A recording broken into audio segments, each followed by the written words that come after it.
యెషయా గ్రంథము 6వ అధ్యాయము మనం 3వ వచనం నుంచి 6వ వచనం వరకు చూసుకున్నాం. 3, 4, 5 చూసుకున్నాం. అపవిత్రమైన పెదవులు కలిగిన యెషయా పరిశుద్ధుడైన దేవుని చూసి ఎలా స్పందించాడు? దేవుడు ప్రత్యక్షమైనప్పుడు దానికి సరైన స్పందన ఏంటి? దేవుడు ప్రత్యక్షమైనప్పుడు సరైన స్పందన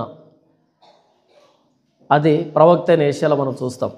కానీ ఈరోజు దేవుడు అని మాట్లాడుతుంటాం, దానికి సరిగ్గా మనం స్పందించం. అంటే అర్థం కాలేదు ఆయన ఎవరు అన్నది మొదటి భాగంలో మనం చూసాం. ఇప్పుడు దేవుని పరిశుద్ధతను చూచినటువంటి యెషయా తన అపవిత్రతని ఒప్పుకున్నప్పుడు ఏం జరిగింది అనేది చూద్దాం. ఒక వ్యక్తికి తాను పాపి అని ఎప్పుడు అర్థమవుతుందంటే దేవుని దగ్గరకు వచ్చినప్పుడే అర్థమవుతుంది. దేవుడికి ఎంత దూరంగా ఉంటే అంత మంచోడుగా ఉంటాడు. దేవుడికి ఒక వ్యక్తి ఎంత దగ్గరగా వస్తాడో అంత పాపిగా కనబడతాడు. అద్దానికి దూరంగా ఉన్నామనుకో మనం అందంగానే ఉంటాం, బాగానే ఉంటాం. అద్దానికి దగ్గరకు వచ్చే కొద్దీ మనం కూడా నచ్చం. అద్దానికి ఎంత దగ్గరకు వస్తామో మనమే నచ్చం. దూరంగా వెళ్ళే కొద్దీ మన లోపాలు, మన మరకలు కనపడవు కాబట్టి మంచోళంగానే ఉంటాం. దేవునికి ఎంత దగ్గరకు వస్తే, దేవుడు మనకి ఎంత అర్థమైతే అంత పాపం మనలో కనబడుతుంది. యెషయా ఎప్పుడైతే దేవుని దర్శనాన్ని చూచాడో వెంటనే అపవిత్రమైన పెదవులు కనిపించాయి ఆయనకి. తన జనాంగం అంతా కూడా అపవిత్రులే అని అర్థమైంది. కానీ మొదటి అధ్యాయం నుంచి ఈ 5వ అధ్యాయం చివరి దాకా ఇతరులకు శ్రమను ప్రకటించాడు. ఎప్పుడైతే తాను దేవుని చూచాడో తనకు తాను శ్రమను ప్రకటించుకున్నాడు. నేనేం చెప్తున్నాను అంటే, మొట్టమొదట ప్రకటించే వ్యక్తికి, ఒక ప్రవక్తకి లేదా బోధకుడికి తానేంటో తనకు తెలియాలి, తన సమస్య ఏంటో తనకు తెలియాలి, తన జనాంగం సమస్య ఏంటో తనకు తెలియాలి, దేవుడెవరో తెలియాలి. ప్రవక్త అయిన యెషయా తాను ప్రవక్త కావడానికి ఫస్ట్ క్వాలిఫికేషన్ ఏంటంటే తనెవరో తాను గుర్తించాడు, తను ఏ జనాంగం మధ్యలో ఉన్నాడో తాను గుర్తించాడు, తన ఎదురుగా ఉన్న దేవుడికి ఎలా స్పందించాలో అలా స్పందించాడు. ఇప్పుడు ఏమని అడగాలో అడిగాడు. చూడండి 5వ వచనం, నేను అపవిత్రమైన పెదవులు గలవాడను, అపవిత్రమైన పెదవులు గల జనుల మధ్యను నివసించువాడను, నేను నశించితిని, రాజును సైన్యములకు అధిపతియునగు యెహోవాను నేను కన్నులారా చూచితిని అనుకుంటుని. ఆయన మనసులో కృంగిపోతున్నాడు. నేను అపవిత్రమైన పెదవులు కలిగిన వాడిని, కనీసం ఆయన పేరు కూడా పలకడానికి అర్హుని కాదని ఆయన బాధపడుతూ ఉంటే, ఇప్పుడు 7వ వచనం 6వ వచనం, అప్పుడు ఆ శరాపులలో ఒకడు తాను బలిపీఠం మీద నుండి కారుతో తీసిన నిప్పును చేత పట్టుకొని నా యొద్దకు ఎగిరి వచ్చి నా నోటికి దాన్ని తగిలించి, ఇది నీ పెదవులకు తగిలెను కనుక నీ పాపమునకు ప్రాయచిత్తమాయను, నీ దోషము తొలగిపోయెను అనెను. యెషయా కనుక దేవుని పరిశుద్ధతను అర్థం చేసుకొని తన అపవిత్రతను ఒప్పుకోకపోయి ఉంటే ఇది జరిగేదా? అలా దేవుణ్ణి గానము చేస్తూ తిరుగుతున్నటువంటి ఆ శరాపుల్లో ఒకడు యెషయా దగ్గరికి రావాల్సిన పరిస్థితి ఎలా ఏర్పడిందంటే తన అపవిత్రతను ఒప్పుకున్నాడు కాబట్టి. ఒకవేళ ఆయన తన అపవిత్రతను ఒప్పుకోకుండా ఏ ఒళ్ళు నొప్పుల కోసం, మోకాల నొప్పుల కోసం ప్రార్థన చేస్తుంటే శరాపు రావాల్సిన అక్కర్లేదు. అంతే కదా? ఎప్పుడైతే దేవుణ్ణి స్పష్టంగా చూస్తామో మనకు మనం అర్థమవుతాం. ఎప్పుడైతే మనకు మనం అర్థమవుతామో తెలియకుండానే మన పాపాలు ఒప్పేసుకుంటాం. పాపాత్ముడైన స్త్రీ వచ్చింది, యేసుప్రభు పాదాలు పట్టుకుంది. ఏం మాట్లాడింది? ఏం మాట్లాడలే, ఏడుస్తుంది. ఎందుకు ఏడుస్తుంది? ఏడుద్దామని ప్రిపేర్ అయ్యి రాల. తను ప్రిపేర్ అయ్యేస్తే అంతగా ఏడవలేదు. ఆయన పాదాలు తనకు దొరికినటువంటి దాన్ని నమ్మలేకపోయింది తను. నిజంగానే యేసుప్రభు పాదాలు నా చేతిలో ఉన్నాయా? నేను ఆయన తగిలానా? ఆయన నా చేతిలో ఉన్నాడా? దక్కాడా నాకు? అక్కడి నుంచి వచ్చింది ఏడుపు. బహుశా తను ఇంటి దగ్గర నుంచి ప్రిపేర్ అయ్యి వచ్చింది ఒకటై ఉంటుంది. ఎప్పుడైతే ఆవిడ ఇంకో దారిలోంచి రావడము, యేసుప్రభు పాదాలు దొరకడము, ఫ్రంట్ డోర్లోంచి వచ్చి ఉంటే కనుక రాలేదు తను. చాలా సెక్యూరిటీ పోస్టులు ఉంటాయి ఇక్కడ, ఒకరిని దాటి ఒకరు అసలు రానివ్వరు. యూదులు పురుషులు భోజనం చేస్తున్నప్పుడు లేదా సమావేశంలో ఉన్నప్పుడు స్త్రీ లోపలికి అనుమతి లేదు. ఎందుకంటే వాళ్ళు బాగా నిష్ఠాగరిష్ఠులు యూదులు. అంటే వేషధారణకి కనుక నోబెల్ ప్రైజ్ ఉంటే, ఆస్కార్ అవార్డు ఉంటే అన్ని యూదులకు వెళ్ళిపోతాయి, అంత వేషధారులు.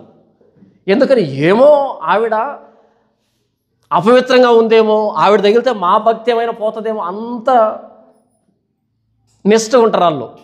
కనీసం వాళ్ళని నేడు కూడా పడినవారు అనమాట. కాబట్టి ఫ్రంట్ డోర్ నుంచి వచ్చి ఉంటే చాలా చెక్ పోస్టులు దాటలేదు తను. పైగా వస్తున్నాడు, మంచి ఆవిడ కూడా కాదు కనుక బ్యాక్ డోర్లోంచి వచ్చింది. రాగానే నేరుగా ఆయనే తారసపడ్డాడు. ఆ పాదాలు గబుక్కుని లాగేసుకుని చేతిలో పట్టుకుంది, ముద్దు పెట్టుకుంటుంది. ఆయన ఏమి అనట్లే, ఆయన వారించట్లే, ఆయన విదిలించుకోవట్లే, అలా ఇచ్చేసాడు కాళ్ళనే. ఆ భాగ్యం శిష్యులకి లేదు, ఆ భాగ్యం పిలిచినోడికి లేదు, ఎవరికి ఆ ఆలోచన రాలే. ఆ కాళ్ళు చూసినటువంటి ఆనందంలో, ఆ ఎగ్జైట్మెంట్లో తను ఏం చేస్తుందో తనకు అర్థం కావట్లేదు. నాకు తెలిసి తను అత్తరుపోద్దామని వచ్చి ఉంటుంది, కానీ అంత సులభంగా ఆయన ఇచ్చేటప్పటికీ ఏడుపు తనుకొని వచ్చి ఉంటుంది, పశ్చాత్తాపం తనుకొని వచ్చి ఉంటుంది. అప్పుడు ఏడవడం ప్రారంభించింది, తల వెనుకలో తొడవడం ప్రారంభించింది, అయ్యో కన్నీళ్ళు పడ్డాయని తొడవడం ప్రారంభించింది, ముద్దులు పెట్టుకుంటుంది ఆ పాదాలని. యేసు ప్రభువుని నిజంగా పట్టుకోగలిగితే, నిజంగా ఆయన సమీపానికి రాగలిగితే ఇది స్పందన. ఇంకేమీ అవసరం అనిపించదు యేసు ప్రభు అర్థమైతే. ఇలా సిలువ మీద వేలాడుతున్నాడు ఆయన, రక్తాలు కాల్చుకుంటూ. ఆయన దగ్గరకు వచ్చి ఏమడిగితే బాగుంటుంది చెప్పండి? నా చిన్నతనంలో మా నాన్న ఒక ఫోటో పెట్టుండే గోడకి. ఎందుకని? మేము గుడిసెలో ఉండేవాళ్ళం కదా, ఆ గుడిసె షేప్ మారుతుందని. అది మారింది లేదు, పాడు లేదు, అది చెదరొట్టిపోయింది. ఆ ఫోటో ఏంటంటే లక్ష్మీదేవి ఉంటుంది చూసావా, అష్టలక్ష్మి, బహుశా నాకు అదే గుర్తుంది, అష్టలక్ష్మి అని. మధ్యలో పెద్ద లక్ష్మీదేవి ఉంటుంది, అక్కడొక లక్ష్మీదేవి, ఇక్కడొక లక్ష్మీదేవి, ఇక్కడొక లక్ష్మి, మొత్తం చుట్టూ లక్ష్మీదేవులు ఉంటాయి అనమాట. నేను ఒకరోజు అడిగాను, నాన్న ఇంతమంది దేనికి నాన్న అంటే, ఒరే ఈవిడ సంతాన లక్ష్మి. నాకెందుకు సంతాన లక్ష్మితో పని ఉంటుంది ఇంత వయసులో? ఈవిడ సంతాన లక్ష్మి, ఈవిడ ధాన్యలక్ష్మి, ఈవిడ వీరలక్ష్మి, ధనలక్ష్మి, వెరీ గుడ్, ధనలక్ష్మి. నాకు అంతవరకే తెలుసు, మిగతాటి తెలియదు. మొత్తానికి ధనలక్ష్మి అని ఆవిడని బాగా ఇష్టపడేవాడిని నేను కూడా అప్పట్లో. ఎందుకని? ఇలా పెట్టుకొని ఉంటే ఎక్కువ నుంచి అవి పడేటివి గోల్డ్ కాయిన్స్, ఇలా పడి కింద పాత్ర ఇలా ఉంటే అది ఇలా పొంగి కింద పడేదన్నమాట. భలే ఇష్టం నాకు ఆ ఫోటో చిన్నప్పుడు. ఒక్కటైనా పడుతుందేమో, అది పడింది లేదు, పాడలేదు. మొత్తానికి ఇప్పుడు అక్కడికి వెళ్ళి ఏం అడగాలి? ఆ ఫోటో దగ్గరికి వెళ్ళి ఏం అడగాలి? ఒక కాయినైనా ఇవ్వరాదు అని అడగాలి. న్యాయమే కదా? ఎందుకని? పేరే ధనలక్ష్మి కాబట్టి ఆవిడ ఆ ఒక పాత్రలో గోల్డ్ కాయిన్స్ ఉండేటివి, ఒక పాత్రలో కట్టలు ఉండేటివి, 100 రూపాయల కట్టలు ఉండేటివి. మా ఇంట్లో ఉన్న ఫోటో గురించి చెప్తున్నా, మీ ఇంట్లో ఉందో లేదో నాకు తెలియదు. ఎప్పుడు దాన్ని చూసేవాడిని, అలా వస్తుందా, కట్టలు వస్తాయా పాడా అనేటట్టుగా చూసేవాడిని. రాలేదు, అలాగే ఉన్నాం. అక్కడికి వెళ్ళి ఆ డబ్బు గురించో దాని గురించి అడిగితే ఓకే, ఎందుకంటే కాన్సెప్టే అది. సంతాన లక్ష్మి అంటే పిల్లల్ని ఇస్తుంది, దాని లక్ష్యం అంటే పంటలు పండిస్తుంది, లేకపోతే ఆ ధనలక్ష్మి అంటే డబ్బు ఇస్తుంది, ఓకే.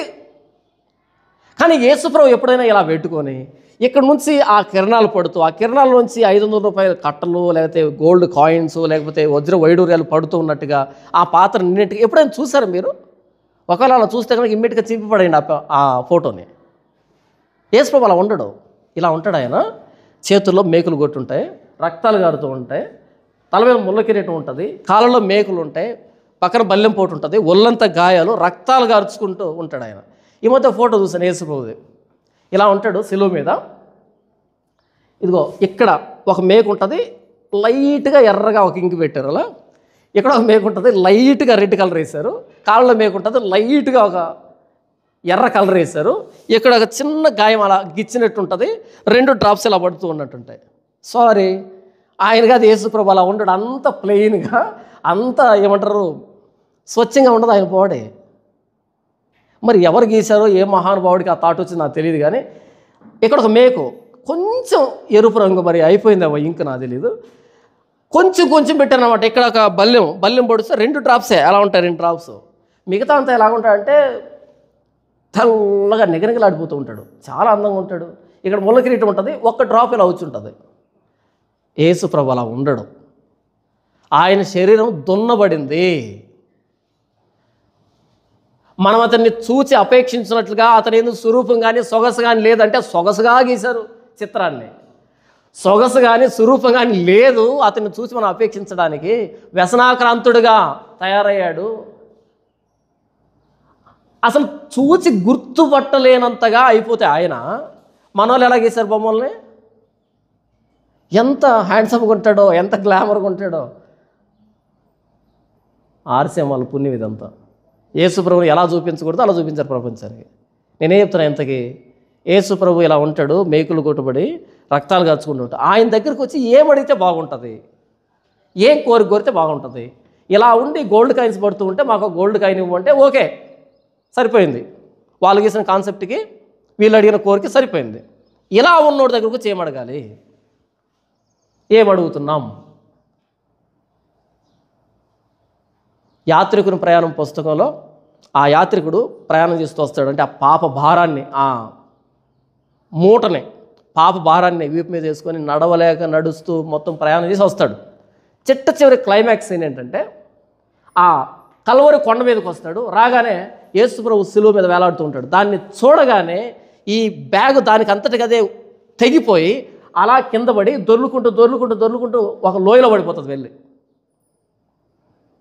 అంతకుముందు ఆ భారాన్ని విప్పుకోవడానికి చాలా ప్రయత్నం చేస్తాడు, విప్పుకోలేడు. మిగతా వాళ్ళు కూడా విప్పలేరు. ఎంత విప్పుదామన్నా సరే అది గట్టిగా ఉంటుంది. వెనకాల వీపు మీద ఆ మూట, యాత్రికుని ప్రయాణం పుస్తకం కూడా దాని మీద ఉంటుంది, ఇలా వంగిపోయి ఉంటాడు, మూట ఉంటుంది. అది పాప భారం. అంటే చేతిలో పుస్తకం ఉంటుంది, అది పాత నిబంధన చదువుతూ ఉంటాడు. పాత నిబంధన చదివే కొద్దీ ప్రతి ఆజ్ఞ అతిక్రమించుంటాడు కదా, భారం ఎక్కువ అవుతుంటుంది, పాప భారం ఎక్కువ అవుతుంటుంది. ఈ పాప భారాన్ని ఎక్కడ దించుకోవాలంటే అన్ని చోట్ల తిరుగుతుంటాడు, ఎక్కడ పోదది. చిట్ట చివరికి ఆ గొల్గోతా కొండ మీదకి వస్తాడు. అక్కడ రాగానే యేసుప్రభు శిలువ మీద వేలాడుతుంటాడు. దాన్ని చూడగానే టపిమని అన్నీ ఊడిపోతాయి, అలా కింద పడుతుంది బ్యాగు. దానికంతటి కదా దొర్లుకొని ఎక్కడికో వెళ్ళి లోయలో పడిపోతాయి, కనపడదు. ఇక దాని అర్థం ఏంటో తెలుసా? యేసుప్రభు శిలువ దగ్గరికి రాగానే పాప భారం పోతుంది, ఇక మీద అది కనిపించదు. అంటే ఎందుకు ఆయన శిలువలో వేలాడుతున్నాడు? శిలువను చూడగానే ఏం గుర్తుకు రావాలి మనకి? పాప భారం పోవాలి, పాప భారాన్ని దించుకోవాలి. మన వాళ్ళు ఎందుకు వస్తున్నారు చర్చికి? మన వాళ్ళు ఎందుకు వస్తున్నారు? చిన్న చిన్న బాటిళ్ళు ఉంటాయి, దాని మీద ఏమైనా ఉంటుంది? చిన్న బాటిల్లో కొబ్బరి నూనె బాటిల్ ఉంటాయి, ఏముంటుంది దాని మీద? యేసు రక్తం. దేనికది? మోకాళ్ళ నొప్పులకి, తలనొప్పికి. ఎంత భ్రష్టు పట్టించారంటే, యేసు రక్తం అమ్మడం ఏంటి, దాన్ని పోసుకుంటే మోకాళ్ళ నొప్పులు తగ్గడం ఏంటి? ఆ కాన్సెప్ట్ ఏంటి? బైబిల్లో లేదు కదా. అంటే మోకాళ్ళ నొప్పులు తీసేయడానికి ఆయన సిలువలో ప్రాణం పెట్టాలన్నా? అంత పెద్దది ఆ మోకాళ్ళ నొప్పి అంటే. దాని అర్థం అదే కదా. బైబిల్ మిషన్కి వెళ్ళే ఒక ఆవిడ చనిపోయింది. కడపలో ఒక పాస్టర్ గారు చనిపోయారు ఆయన కరోనా టైంలో. ఆయన చెప్పాడు నాకు ఇది. ఆయన చర్చి నుంచి వెళ్ళేది ఆవిడ, ఆర్కే నగర్ ఉంటుంది కడపలో, అక్కడి నుంచి వెళ్ళేది ఆవిడ. అక్కడి నుంచి బైబిల్ మిషన్కి వెళ్ళేది ప్రతి వారం. ఒకరోజు చనిపోయిన తర్వాత ఆపరేషన్ చేస్తే, అంటే పోస్ట్ మార్టం చేస్తే చనిపోయిన తర్వాత ఈ నూనె తాగితే పేరుకుపోతుంది చూసావా, కడుపు అంతా నూనెతో పేరుకుపోయిందంట. కడుపు సమస్య వెళ్ళిన ప్రతిసారి బాటిల్ తెచ్చుకోవడం సమస్య కడుపులో కదా. ఏం చేయాలి? యేసు రక్తమే చేయం, కొట్టుకొని తాగడం.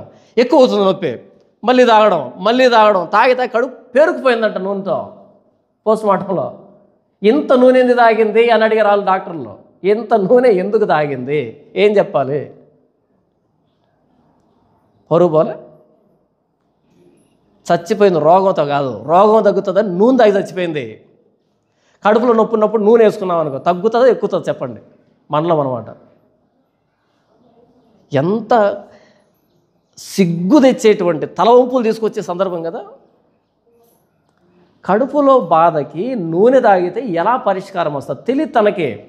వాళ్ళు ప్రార్థన చేశారంట, అది తాగితే నొప్పి పోతుందంట. తాగింది, తగ్గలే, మళ్ళీ ప్రార్థన చేసుకుని తాగింది, తగ్గలే, మళ్ళీ ప్రార్థన చేసుకుని తాగింది. చనిపోయిన తర్వాత పోస్ట్ మార్టం చేస్తే కడుపు అంతా నూనె. కడపలో జరిగిన సందర్భం చెప్తున్నా. ఎంతకేం మాట్లాడుతున్నాను నేను? సిలువ వేయబడిన ప్రభు అయిన యేసుక్రీస్తు దగ్గరకు వచ్చినప్పుడు మన పాప భారం మనకు గుర్తుకు రావాలి. పాప భారాన్ని దించడానికి ఆయన సిలువ మీద ఎక్కాడు. సిలువను మోసింది ఎందుకంటే మన పాపాన్ని మోయడానికి ఆయన సిలువ మీద ఎక్కాడు. ఆయన దగ్గరకు వచ్చి మనం అడుగుతున్న కోరికలు ఏంటి? బయట అడిగిన కోరికలు ఈయన దగ్గర అడగకూడదు. ఆయన ఎవరు, మనం ఏం అడగాలి? సైన్యములకు అధిపతి యెహోవా కనపడగానే యెషయా ఏమన్నాడు? నేను అపవిత్రుణ్ణి అని గుర్తించాడు. సరైన స్పందన. సిలువ మీద ప్రాణం పెట్టిన యేసు ప్రభు కనపడగానే ఏమని స్పందించాలి? ప్రభువా నేను పాపిని, క్షమించు. ఇదిగా స్పందన. ఈరోజు ఏమడుగుతున్నావు యేసు ప్రభు దగ్గరికి వచ్చి? సంతాన లక్ష్మిని అడగాల్సింది యేసు ప్రభుని అడుగుతున్నావు. ధనలక్ష్మిని అడగాల్సింది యేసు ప్రభుని అడుగుతున్నావు. వీరలక్ష్మిని, సౌమ్యలక్ష్మిని, గజలక్ష్మిని, వీళ్ళని అడగాల్సినవన్నీ సిలువ దగ్గర అడుగుతున్నావు. సారీ, అసలు సమస్య పాపం, అసలు భారం పాపం. అప్పుల భారం భరించలేక రైతు ఆత్మహత్య. అప్పు అనేది భారమే, కానీ పాప భారం అంత కాదు. పాప భారంతో పోల్చుకుంటే అప్పు అనేది భారమే కదా. అసలు అది చచ్చిపోతే అప్పు పోతుంది. మనం చచ్చామనుకో అప్పు పోయినట్టే. వాడు చచ్చిపోయి వచ్చి అక్కడ అడగడు అప్పు, ఇక్కడే అప్పు. కానీ పాపం అనేది అది కాదు. బ్రతికుండగా వేధిస్తుంది, చచ్చిపోయిన తర్వాత రెట్టింపు అవుతుంది. రెట్టింపు అవుతుంది. నేనేం మాట్లాడుతున్నానంటే, దేవుడు ప్రత్యక్షమయ్యాడు, నేను అపవిత్రను ఒప్పుకున్నాడు. ఎప్పుడైతే తను నిజంగా ఒప్పుకున్నాడో, తన సమస్య తాను గుర్తించాడో, అప్పుడు శరాపుల్లో ఒకడు వచ్చి బలిపీఠం మీద నుండి కారుతో తీసిన నిప్పును చేత పట్టుకొని నా యొద్దకు ఎగిరి వచ్చి నా నోటికి దాన్ని తగిలించి, ఇది నీ పెదవులకు తగిలిన కనుక నీ పాపమునకు ప్రాయచిత్తమాయను, నీ దోషం తొలగిపోయెను అనెను. ఒకవేళ యెషయా తన సమస్యను గుర్తించకపోయి ఉంటే శరాపుల్లో ఒకడు వచ్చి తన పాపాన్ని, దోషాన్ని తీసివేసేవాడా? అది ప్రశ్న. తీసివేయడు కదా. ఈరోజు కూడా చర్చికి ఎన్ని సంవత్సరాలు వెళ్ళినా మన సమస్య ఏంటో దేవుడికి చెప్పకపోతే, ఏ సమస్య గురించి మాట్లాడుతాను నేను? పాపాన్ని గురించి మాట్లాడుతున్నా. ఇది నిజంగా ప్రభువుకి చెప్పకపోతే, మన పాపాన్ని ఒప్పుకోకపోతే పాపానికి ప్రాయశ్చిత్తం రాదు. మిగిలినటువంటి వాటికి సమాధానం రావచ్చు, పాపానికి రాదు. దోషం తొలగిపోదు. ఆ శరాపులో ఒకడు వచ్చి బలిపీఠం మీద నుంచి కారుతో తీసిన నిప్పు, ఒక పట్టకారు తీసుకొని ఇలా నిప్పు పట్టుకొని ఎక్కడి నుంచి? బలిపీఠం మీద నుంచి. బలిపీఠం అంటే ఆ బలిపీఠం మీదనే బలి పశువులు వధిస్తారు. ఆ బలిపీఠం మీద పశువుల రక్తాన్ని చిందించి వాటిని తగలబెట్టి పాపం పోయింది అని చెప్పేటువంటి బలిపీఠం అది. ఆ బలిపీఠం మీద నిప్పు తీసుకుని వచ్చి యెషయా పెదవులకు తగిలించి కాల్లే. అది పెదవులు కాల్చలే, పాపాలను కాల్చింది, పెదవుల్ని పవిత్రం చేసింది. ఆ పెదవులు తగిలించి ఇప్పుడు నీ పెదవులు పవిత్రమయ్యాయి, ఇప్పుడు దేవుని మాటను చెప్పడానికి యోగ్యమైన పెదవులుగా మారాయి. నీ పెదవులు అపవిత్రమని భయపడ్డావు కదా, ఇప్పుడు దేవుని స్తుతించవచ్చు, ఇప్పుడు దేవుని గురించి మాట్లాడచ్చు, దేవుని గురించి ప్రకటించవచ్చు. నీ పెదవులు పవిత్రమయ్యాయి, నీ దోషం తొలగిపోయింది. ఆ కారుతో తీసిన నిప్పు ఆయన పెదవులు తగిలేటప్పటికీ ఆయన పవిత్రుడయ్యాడు.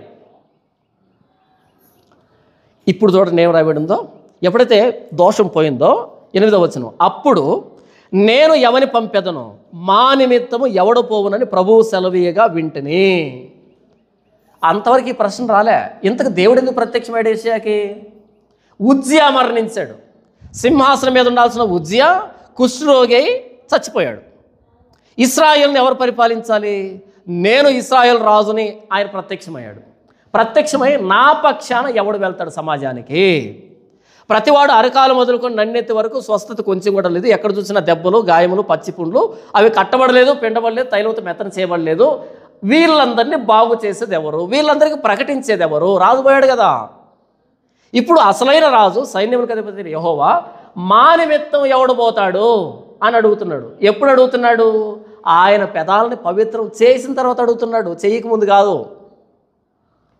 దేవుని పక్షాన మాట్లాడేవాడికి మొదట దేవుడు ఎవరో తెలియాలి, తానెవరో తెలియాలి, తన జనాంగం ఎవరో తెలియాలి, దేనికోసం పరిచర్యకు వెళ్తున్నాడో తెలియాలి. ఇప్పుడు యెషయా దేవుని పక్షాన వెళ్ళాలి. ఎందుకు వెళ్ళాలి? ఇప్పుడు ఈయన ఒప్పుకున్నాడు, నేను అపవిత్రమైన పెదవులు గలవాడిని, నంబర్ 1. నంబర్ 2 ఏమన్నాడు? అపవిత్రమైన పెదవులు గల జనుల మధ్య నివాసం ఉన్నవాడిని. ఈయన దోషం అయితే, ఈయన అపవిత్రత అయితే పోయింది. మరి వాళ్ళ దోషము, వాళ్ళ అపవిత్రత ఎలా పోతుంది? ఈయన మాట్లాడితే పోతుంది. ఈయన మాట్లాడితే, ఈయన మాటను బట్టి ఆయన దగ్గరికి వస్తే వాళ్ళ అపవిత్రత పోతుంది. అంటే ఈయన పరిచర్య ఏంటి? ఇంతకీ అపవిత్రంగా బ్రతుకుతున్నారు, అపవిత్రమైన పెదవులతో ఉన్నారు, మన దేవుడు పరిశుద్ధుడు అని చెప్పడమే ఈయన పరిచర్య. ఇది చెప్పడానికి పోతాడు. ఈరోజు పాస్టర్స్ ట్రైనింగ్కి వెళ్ళి ఏమి నేర్చుకుంటారు చెప్పండి? కడపలో పాస్టర్స్ ఫెలోషిప్ ఉండే, ప్రతి నెల వెళ్ళేవాడిని. చాలా భక్తి శ్రద్ధలతో వెళ్ళేవాడిని. అంటే నా స్వార్థం నాకుంది, వెళ్ళేవాడిని. మొత్తానికి వెళ్ళిన ప్రతిసారి 1000 రూపాయలు అక్కడ కట్టి వచ్చేవాడిని. ఫెలోషిప్ కోసం నేను కట్టి వచ్చేవాడిని. ఒకనొక రోజు అనుమానం వచ్చింది, ఎందుకు నేను ఎందుకు పోతున్నాను, ఎందుకు గట్టి వస్తున్నాను అని అనుమానం వచ్చింది. అక్కడ వెళ్ళినప్పుడు వాళ్ళు ఏం చేశారంటే 2 పాటలు పాడేవాళ్ళు ఫార్మాలిటీకి. ఓకే, నేను కూడా పాడినట్టు నటించేవాడిని. అంత ఫార్మాలిటీనే. పాస్టర్స్ మీటింగ్లో ఏముంటుందంటే ఫార్మాలిటీ ఉంటుంది. పాటలు అయిపోయిన తర్వాత స్టార్ట్ చేశాడు వాక్యం. 20 నిమిషాలు వాక్యం చెప్పేవాడు. ఎంతసేపు? 20 నిమిషాలు వాక్యం చెప్పేవాడు. ఆ 20 నిమిషాల వాక్యం దేనికి చెప్పేవాడు తెలుసా? తర్వాత 40 నిమిషాలు ఏం చెప్పాలనుకున్నాడు దానికోసం చెప్పేవాడు. ఆ 40 నిమిషాలు ఏం చెప్పేవాడు అంటే, మనకు శ్మశానం లేదు. ఏం లేదంట? మనకి శ్మశానం లేదు. ఆ సిఎస్ఐల దగ్గరికి వెళ్తే ఒక్కో సమాధికి 20,000 అడుగుతున్నారు, మనం కట్టుకోగలమా? కట్టుకోలేము. ఇంకో చర్చి దగ్గరికి వెళ్తే వాళ్ళు 30,000 అడుగుతున్నారు, మనం కట్టుకోలేము. ఇంకో దగ్గరికి వెళ్తే అంత అడుగుతున్నారు. కాబట్టి మనం ఏం చేయాలి? కలెక్టర్ ఆఫీస్కి వెళ్ళి ఒకసారి ధర్నా చేయాలి, ఇక్కడికి వెళ్ళి సీఎం పేషీలో కనపడాలి, అక్కడ వెళ్ళి ఎంఆర్ఓ దగ్గరికి వెళ్ళి ఎంక్వైరీ చేయాలి. ఒరే, ఆ సర్వేర్ నెంబర్ ఎంత? ఆ సర్వేయర్ ఉంటాడు కదా, ఆ సర్వేయర్ ఫోన్ నెంబర్ ఏమన్నా తెలుసు మీకు? నాకు తెలుసు అన్న. ఆ నెంబర్ ఇచ్చే ఒకసారి మనం ఆయన దగ్గర మాట్లాడిద్దాం. ఆయన దగ్గర మాట్లాడించాలంటే ఆయన ఊరికే చేయడరా, ఆయనకు 30,000 ఇవ్వాలి. ఇది 40 నిమిషాలు చెప్పేవాడు అనమాట. ఇలా ప్రతిరోజు వెళ్ళడం, ప్రతి నెల వెళ్ళడం, కూర్చోవడం, ఫార్మాలిటీకి పాటలు పాడడం. రిటర్న్ వచ్చేటప్పుడు ఎందుకు నేను 1000 రూపాయలు కట్టాను, ఏమి విన్నాను. అయితే చివరిలో భోజనం మాత్రం బాగుండేది, హోటల్ని తెప్పించేవాళ్ళు. నేను ఎందుకు పోతున్నాను, ఎందుకు కడుతున్నాను, ఏం నేర్చుకుంటున్నాను, ఇదే నా డౌట్. ఒకరోజు అడిగాను, అన్న శ్మశానం వచ్చిందనుకో, ఎక్కడ వస్తుంది శ్మశానం? కడపలో వస్తుంది. ఇప్పుడు ఆ శ్మశానం వల్ల నాకు వచ్చిన యూజ్ ఏంటన్నా అని అడిగాను. ప్రశ్నే కదా. నెల వెళ్ళి 1000 రూపాయలు కట్టినప్పుడు ఒక 5 నెలలు కట్టాను. 1000 రూపాయలు ఏముందిలే కట్టాను. అందరూ 1000 రూపాయలు కట్టారు. మొత్తం ఒక 30 మంది ఉండే. నాకు అనుమానం వచ్చి, సరే శ్మశానం వచ్చిందనుకో, మీరు చచ్చిపోయినా, మీ కుటుంబాలు చచ్చిపోయినా మీకు అక్కడ స్థలం ఉంటుంది, వేసుకుంటారు. మరైతే నేను ఎందుకు కడుతున్నాను, నాకెందుకు, నాకేంటి లాభం అని అడిగాను. అడగచ్చా అడగకూడదా? నాకు అడగాలనిపించింది, అడిగాను. అడిగితే ఆయన ఏమన్నా అంటే, ఇప్పుడు నీకు అది కనపడదు, మనకు శ్మశానం గ్రాంట్ అయిన తర్వాత మనం మెంబర్స్ కదా, ఈ టీంలో మెంబర్స్, ఒక ఆయన ప్రెసిడెంట్, చైర్మన్, సెక్రటరీ, ట్రెజరర్ ఉంటారనమాట. అందులో నేను కూడా జనరల్ బాడీ సభ్యుని అనమాట, జనరల్ బాడీ మెంబర్ నేను కూడా అందులో. అప్పుడు ఒక్కో సమాధి 20,000కి వెళ్ళింది అనుకో, ఎవరైనా చచ్చిపోగానే 20,000 వస్తాయి కదా, ఆ 20,000 అన్నది మనం షేర్ చేసుకుందాం అని అన్నాడు. వాట్ ఎన్ ఐడియా సార్జీ. ఇప్పుడు పోరాటం చేస్తుంది దేనికి? శ్మశానం కోసం. శ్మశానం దేనికి? చచ్చిన వాళ్ళ మీద మనం బతకడానికి. వాట్ ఎన్ ఐడియా సార్జీ. ఇమ్మీడియట్గా ఆపేశాను, వద్దు స్వామి, శ్మశానం మీద వచ్చే జీతం నాకొద్దు. ఇదంతా ఎందుకు చెప్పాను నేను? పాస్టర్ మీటింగ్లో మాట్లాడుకునేది ఇవి, వాక్యం కాదు. ఎలా వాక్యాన్ని బోధిద్దాం, ఎలా ప్రజలకు యేసుప్రభుని అర్థం చేయిద్దాం, ఇంకా యేసుప్రభు గురించి ఏమైనా కార్యక్రమాలు చేపట్టొచ్చా, సువార్త అందని చోట్లకి ఎలా పంపిద్దాం, ఇలా మాట్లాడుకోరు. శ్మశానం ఎలా సంపాదించాలి, మనకు ఒక ఆడిటోరియం కావాలి, వాళ్ళ దగ్గర చర్చి గోడ పడిపోయింది, చర్చి గోడ ఎలా కట్టించాలి, మైనారిటీ ఫండ్ ఉంది కదా, మైనారిటీ ఒక డిపార్ట్మెంట్ ఉంటుంది, తెలుసో మీకు, మైనారిటీ డిపార్ట్మెంట్ అని ఉంటుంది. అందులో ఫండ్ అంతా ముస్లిమ్స్ తీసుకుంటున్నారు, మనకు ఎవరు అడిగే వాళ్ళు లేరు, కాబట్టి వాళ్ళకే పోతుంది, మనం కూడా దాన్ని సంపాదించుకోవాలి. ఎందుకు పోవాలి? 20 లక్షలు వచ్చిందని మైనారిటీ ఫండ్. ఇదే గొడవ. యెషయాకి ఏం తెలియాలంటే, తాను అపవిత్రుడని, తన జనాంగం అపవిత్రమైన జనాంగం అని, ఆయన పరిశుద్ధుడని, ఆ పరిశుద్ధుని నేను చూచానురా, చచ్చిపోయేంత పని అయింది, నేను ఒప్పుకున్నాను, రక్షించాడు, మీకు తెలియదు ఆయన గురించి అని ఎక్స్ప్లెయిన్ చేయడానికి దేవుడు ప్రత్యక్షమయ్యాడు. ఇది పరిచర్య అంటే. పాస్టర్ అంటే మొదట యేసుప్రభుని అర్థం చేసుకుని, ఆయన ప్రేమను, ఆయన ప్రాణత్యాగాన్ని అర్థం చేసుకుని, లేఖనాలను అర్థం చేసుకుని, దీన్ని ఇతరులకు ఎక్స్ప్లెయిన్ చేసేవాడు పాస్టర్ అంటాడు. వాడు పాస్టరు. అది పరిచర్య. ఈరోజు పరిచర్య ఏంటి? పాస్టర్స్ ట్రైనింగ్ అంటే ఎంత కానుక వస్తే ఎక్కడ ఖర్చు పెట్టాలి, ఎంత కానుక ఎలా తీసుకోవాలి, అది ఎలా, ఇది ఎలా మెయింటైన్ చేయాలి, చర్చను అలా మెయింటైన్ చేయాలి. ఇదేమన్నా సంస్థ మెయింటైన్ చేయడానికి? వచ్చిన వాళ్ళకి భోజనం పెట్టి నీళ్ళు ఇచ్చాం, పోతారు, అంతే కదా. చల్లగా కూర్చోబెడతాం, భోజనం పెట్టి పంపిస్తాం, ఈ మధ్యలో వాక్యం చెప్తాం. దీనికి మెయింటెనెన్స్ ఏంటి? 2016లో చర్చి ప్రారంభించాను. ఎప్పుడైనా పెయింట్ కానీ లేకపోతే మెయింటెనెన్స్ ఎప్పుడన్నా పదాలు విన్నారా మీరు? మన చర్చి పెయింట్ వేయించాలా, లేకపోతే లైట్ వేయించాలా, ఏదో ఎప్పుడన్నా విన్నారా? ఎప్పుడైనా భోజనం పెట్టని అడిగాం మనం? ఆయన ఇస్తున్నాడు, నేను తింటున్నా, మీకు పెడుతున్నా, అదే మిగిలిపోతుంది. ప్రవక్త అయిన యెషయాకు తాను ఏం చేయబోతున్నాడో తనకు క్లారిటీ ఉండాలి. అపవిత్రమైన పెదవులు గల జనుల మధ్య ఉన్నాను, ఈ జనుల అపవిత్రత ఎలా తీసివేయాలి? నా అపవిత్రత అంటే ఆయన తీసివేశాడు, మరి వీళ్ళ అపవిత్రతను ఎలా తీసివేయాలి? ఇది పరిచర్య. ఆ క్లారిటీ లేకుండా సంఖలో సంచేసుకొని వస్తే ఇప్పుడు చేస్తున్నారు ఆ సేవ, ఇదే దరిద్రపు సేవ జరుగుతుంది. క్లారిటీ. ఎందుకు సేవకు వస్తున్నావు? క్లారిటీ.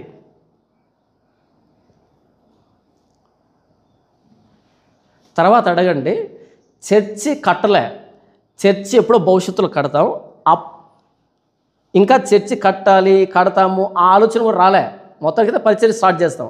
అప్పుడే చెప్పాను, ఏమని తెలుసా? నెలలో కనీసం 2 సార్లు ఎగ్గు పెట్టాలి, గుడ్డు వాళ్ళకి ఇవ్వాలి, ఒక అరటిపండు ఇవ్వాలి, భోజనం ఎలా ఉండాలి అనేది చర్చి కట్టకముందు ప్లాన్ వేశాను నేను.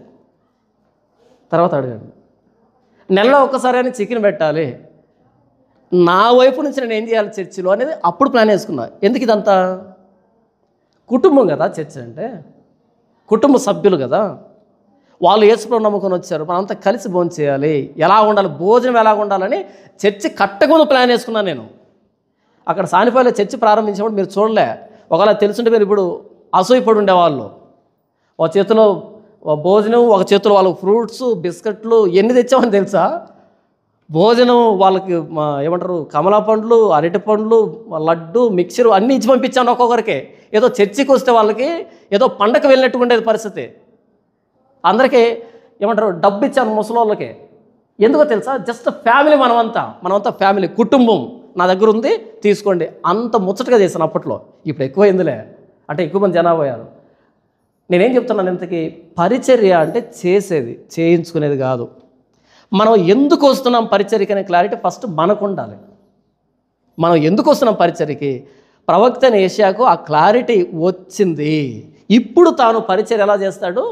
దశమ భాగాల కోసమో, కానుక కోసం. కొంతమంది అడుగుతాను నన్ను ఫోన్ చేసి, నువ్వు చెప్పినట్టుగా పరిచర్య చేస్తే మరి డబ్బు ఎక్కడి నుంచి వస్తుంది, పరిచర్య ఎలా జరుగుతుంది అని అంటారు. నాకు సిగ్గు అనిపిస్తుంది. ఒరే స్వామి, నేను 2016 నుంచి చేస్తున్నారా? చెబుతున్నా, నేను కూడా పరిచర్య చేస్తున్నాను. దశమభాగం వద్దంటే మరి పరిచర్య ఎలా జరుగుతుంది? వద్దంటున్నాను, నేను కూడా పాస్టర్నే కదా, నేను చేయట్లే. మరి దేవుడు ఏం చేస్తుంటాడు? 2 పనులు నువ్వే చేస్తే, పని చేసి పైసలు నువ్వే ఇప్పించుకుంటావు అంటే మరి దేవుడు ఏం చేస్తాడు మధ్యలో? పని నువ్వు చేయి, జీతం ఆయన ఇస్తాడు, ఇది బాగుంటుంది. పని నువ్వే, జీతం నువ్వే, ఇంకా ఆయన ఎందుకు? నా సమృద్ధిగా ఉందనుకో తక్కువ కష్టపడతా, లేదనుకో ఓవర్ నైట్ కష్టపడతా. ఇది నా ఫార్ములా. నేను వర్క్ చేసేది ఎలా ఉంటుందంటే, ఉందనుకో కొంచెం లైట్ తీసుకుంటా, ఉందిలే అని. లేదనుకో ఇంకా ఎక్కువ చేస్తా. ఎందుకు ఇవ్వో చూస్తా, బెదిరిస్తాం, డిమాండ్ చేస్తాం, ఓవర్ నైట్ చేస్తా, ఎలా ఇవ్వవో చూస్తా. ఇది కదా రోషం అంటే, సవాల్ అంటే. చేవ చచ్చిన సేవ. యెషయా ఏం చేయాలో క్లారిటీ వచ్చింది ఇక్కడ. తన ప్రజల అపవిత్రతను గుర్తించాడు, తన అపవిత్రత పోయింది. ఇప్పుడు ప్రజల అపవిత్రతను తీసివేయడానికి బయలుదేరాలి. ఇది మా నిమిత్తం ఎవడు పోతాడు? ఎవడు పోవాలి? ఇప్పుడు ఎవడైతే పరిశుద్ధపరచబడ్డాడో, ఎవడైతే పవిత్రత ప్రాముఖ్యతను గుర్తెరిగాడో, ఎవడైతే దేవుని భయంకరత్వాన్ని చూచాడో, ఎవడైతే దేవుని పరిశుద్ధతను అనుభవించాడో వాడే వెళ్ళాలి. వాడే కరెక్ట్గా చెప్పగలడు. ఇంకెవరైనా చెప్పగలరా?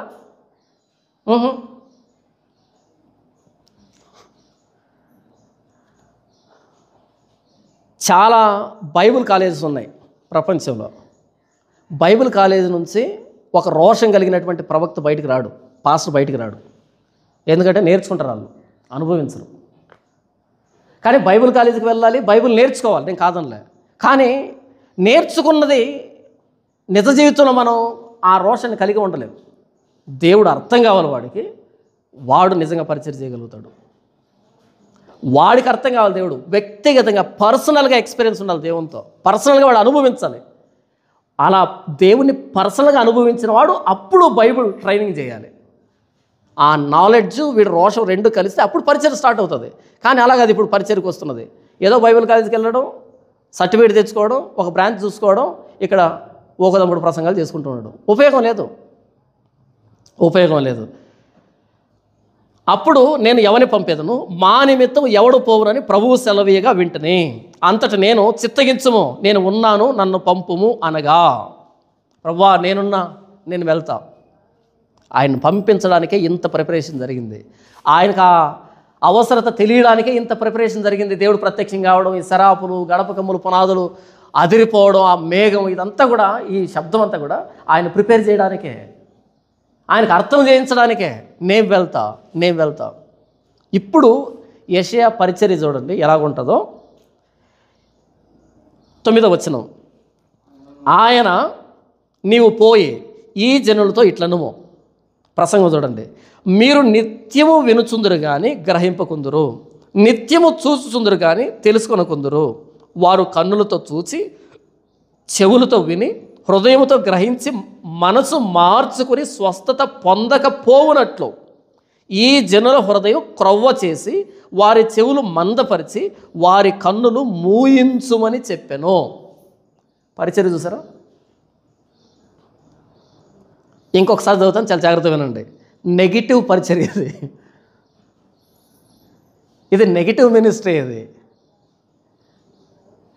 మన వాళ్ళు ఏంటంటే పరిచర్య అంటే ప్రభువు ప్రేమను ప్రకటించడం కాదు.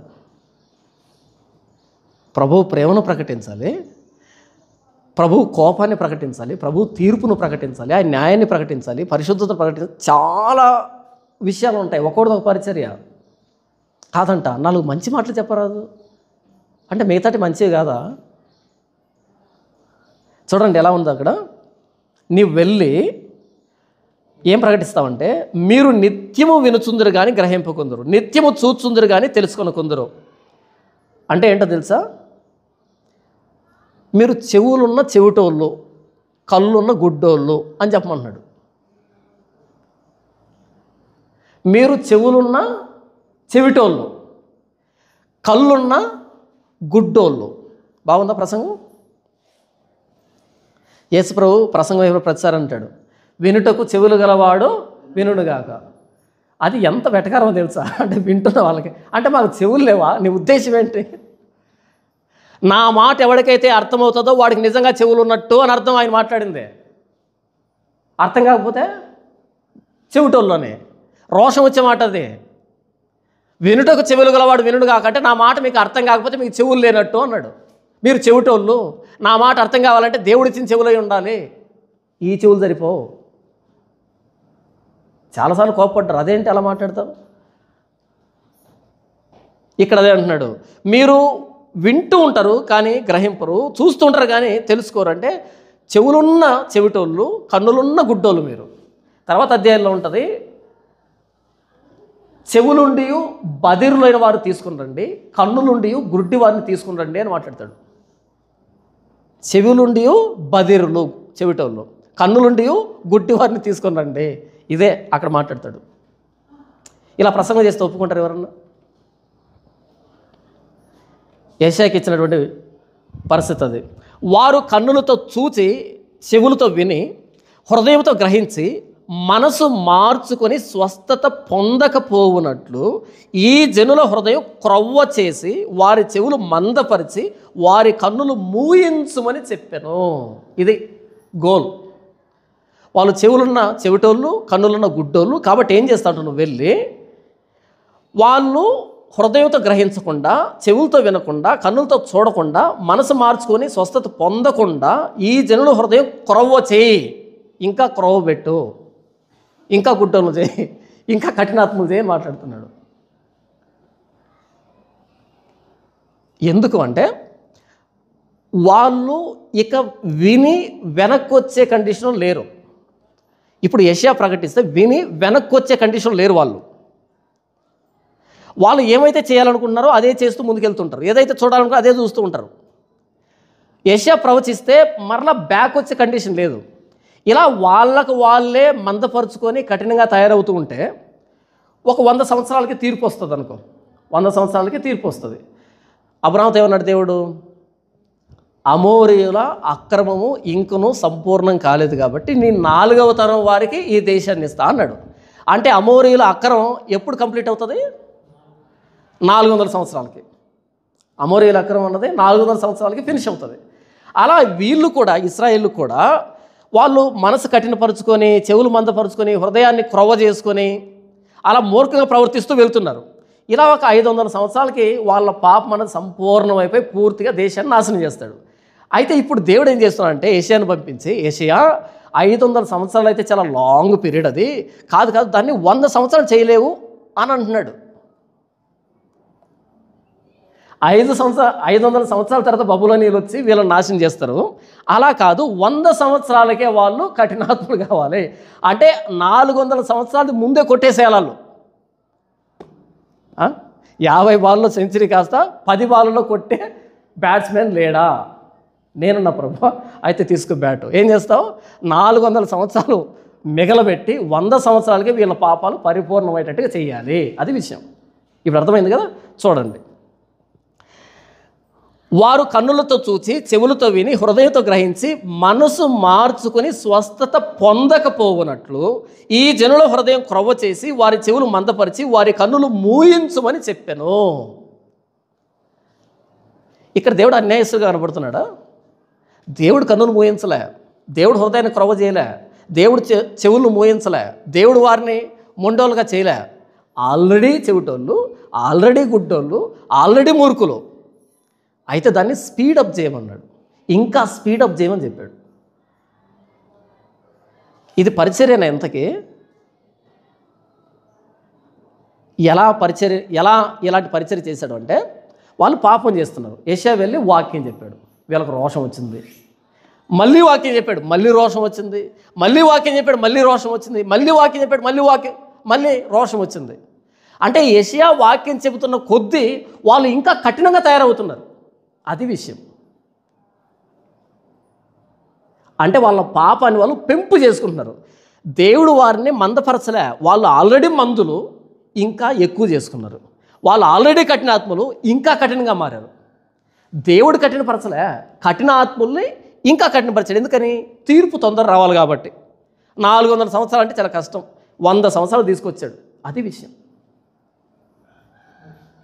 ఇస్కరియోతు యూదాతో యేసు ప్రభువు అన్నాడు, యూదా, నీవు చేసే పనిని ఏం చేస్తావు? త్వరగా చేయి.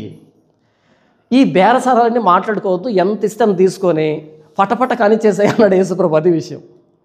వాళ్ళు 30 అంటే నువ్వు 40 అంటే వాళ్ళు 35, 37, ఓకే, ఇదంతా వద్దు. ఎంత ఇస్తే అంత తీసుకో, ఈ రోజుకే ఫినిష్ అయిపోవాలా. అర్థమైందా? ఇప్పుడు యేసు ప్రభు వాడిని అలా చేశాడా, లేకపోతే వాడు ఆల్రెడీ బేరం కుదుర్చుకున్నాడా? ఆల్రెడీ మాట మధ్య జరుగుతుంది, బేరం కుదిరిపోయింది, అయితే డిలే అవుతుంది ఇంకా. యేసు ప్రభు అన్నాడు, ఆ ముక్కు ముంచి వాడికి ఇచ్చి, ఇదిగో ఫస్ట్ నీకే ఇస్తున్నా. ఫస్ట్ బల్ల పంచింది ఎవరు కొనుక్కున్నారు? యేసు ప్రభు. ఫస్ట్ బల్ల ఇచ్చింది ఎవరు కొనుక్కున్నారు? యేసు ప్రభు. ఇస్కరియోతు యూదాకి. ఎందుకని? మిగతా 11 మంది మనం నిదానంగా తిందాం, కానీ ఫస్ట్ వాడిని తిన్నే. ఎందుకు? వాడు అక్కడ ఫినిష్ చేసుకొని వచ్చేటప్పటికి మనం ఫినిష్ చేసుకోవచ్చు, మనకు చాలా టైం ఉంది ఇక్కడ. ఫస్ట్ వాడిని తిన్నే, పెద్దోడు. పెద్దోడిని ఫస్ట్ తింటే కష్టపడేవాడు కాబట్టి వాడికి తినబెట్టి నువ్వు ముందు తిని నువ్వు చేసే పని త్వరగా చేయి. ఎప్పుడైతే ఇచ్చాడో సాతాను వాళ్ళు ప్రవేశించింది అంటే అంతకుముందు లేదా? మొక్కివ్వగానే సాతాను వాళ్ళు ప్రవేశించింది అంటే అంతకుముందు లేదా? అప్పుడు ప్రవేశించింది ఎందుకంటే ఇక ఫినిషింగ్ షాట్ కోసం, క్లైమాక్స్ కోసం ప్రవేశించింది. అంతకుముందు బేరసారాల కోసం ప్రవేశించి మాట మంచి జరిపింది. ఇప్పుడు finishing touch, last climax scene కోసం ప్రవేశించింది. ఇక పద చూసుకుందాం. ఆ రోజు యేసు ప్రభుని అరణ్యానికి వెళ్ళినప్పుడు శోధించిందే, ఈరోజు వీళ్ళు దూరింది పట్టుకుని వెళ్ళి వాళ్ళని తీసుకొచ్చింది. ప్రధాన యాజకుల్ని, వారి బంట్రౌతుల్ని, రోమీలు పట్టుకొచ్చింది. నేనేం మాట్లాడతాను ఇంతకీ? యోధా చెడిపోయాడు, చెడిపోయిన వాడిని స్పీడప్ చేశాడు యేసు ప్రభు, తొందరగా చేయన్నాడు. ఇశ్రాయేళ్ళు చెడిపోయారు, వాళ్ళని ఇంకా స్పీడప్ చేశాడు యెషయా. మనం వాక్యం చెప్తామా? వాక్యం చెప్పగానే కింద కామెంట్ వస్తుంది. ఏమని వస్తుంది అంటే, ఒరే నువ్వు ఏ సన్నన్నావురా అని ఒక కామెంట్ వస్తుంది. అంటే అర్థం ఏంటో తెలుసా? స్పీడప్ అవుతున్నారు. ఇంకా రేపు మరలా వాక్యం చెప్తాను, మరలా ఇంకా కఠినపరచబడతారు వాళ్ళు. నన్ను ఏం చేయమంటావు? నా మినిస్ట్రీనే అది. యెషయా అందరినీ దువ్వడానికి అది వచ్చింది, ఇంకా కఠినపరచడానికి. ఎలా కఠినపరచబడతారు? వాక్యం చెప్పే కొద్దీ కఠినపరచబడతారు. ఒక దైవజనుడు ఒక అద్భుతమైన మాట రాశాడు. అదేంటంటే, సూర్యుడు ఇలా పైకి వస్తున్నప్పుడంట అంతవరకు మెత్తమెత్తగా ఉన్న బురద గట్టిపడుతుందంట, అంతవరకు గట్టిగా ఉన్న మంచు కరుగుతుందంట. సూర్యుడు ఇలా పైకి వచ్చే కొద్దీ ఆ ఎండకి మెత్తమెత్తగా ఉన్న బురద ఏమవుతుంది? గట్టిపడుతుందంట. గట్టిగా ఉన్న మంచుగడ్డ కరుగుతుందంట. సూర్యుడిలో తేడా ఉందా? వీటిలో తేడా ఉందా? సమస్య ఎక్కడుంది? సూర్యుడిలోనా వీటిలోనా? సూర్యుడు ఇద్దరికి సూర్యుడే, కానీ ఇది బురద ఏమవుతుంది? గట్టిపడుతుంది. ఐస్ గడ్డ ఏమవుతుంది? కరుగుతుంది. వాక్యం చెప్పినప్పుడు ఇది నాది కాదు కదా, ఉదయం నుంచి దీన్ని బోధిస్తున్నా, ఇది నాదా?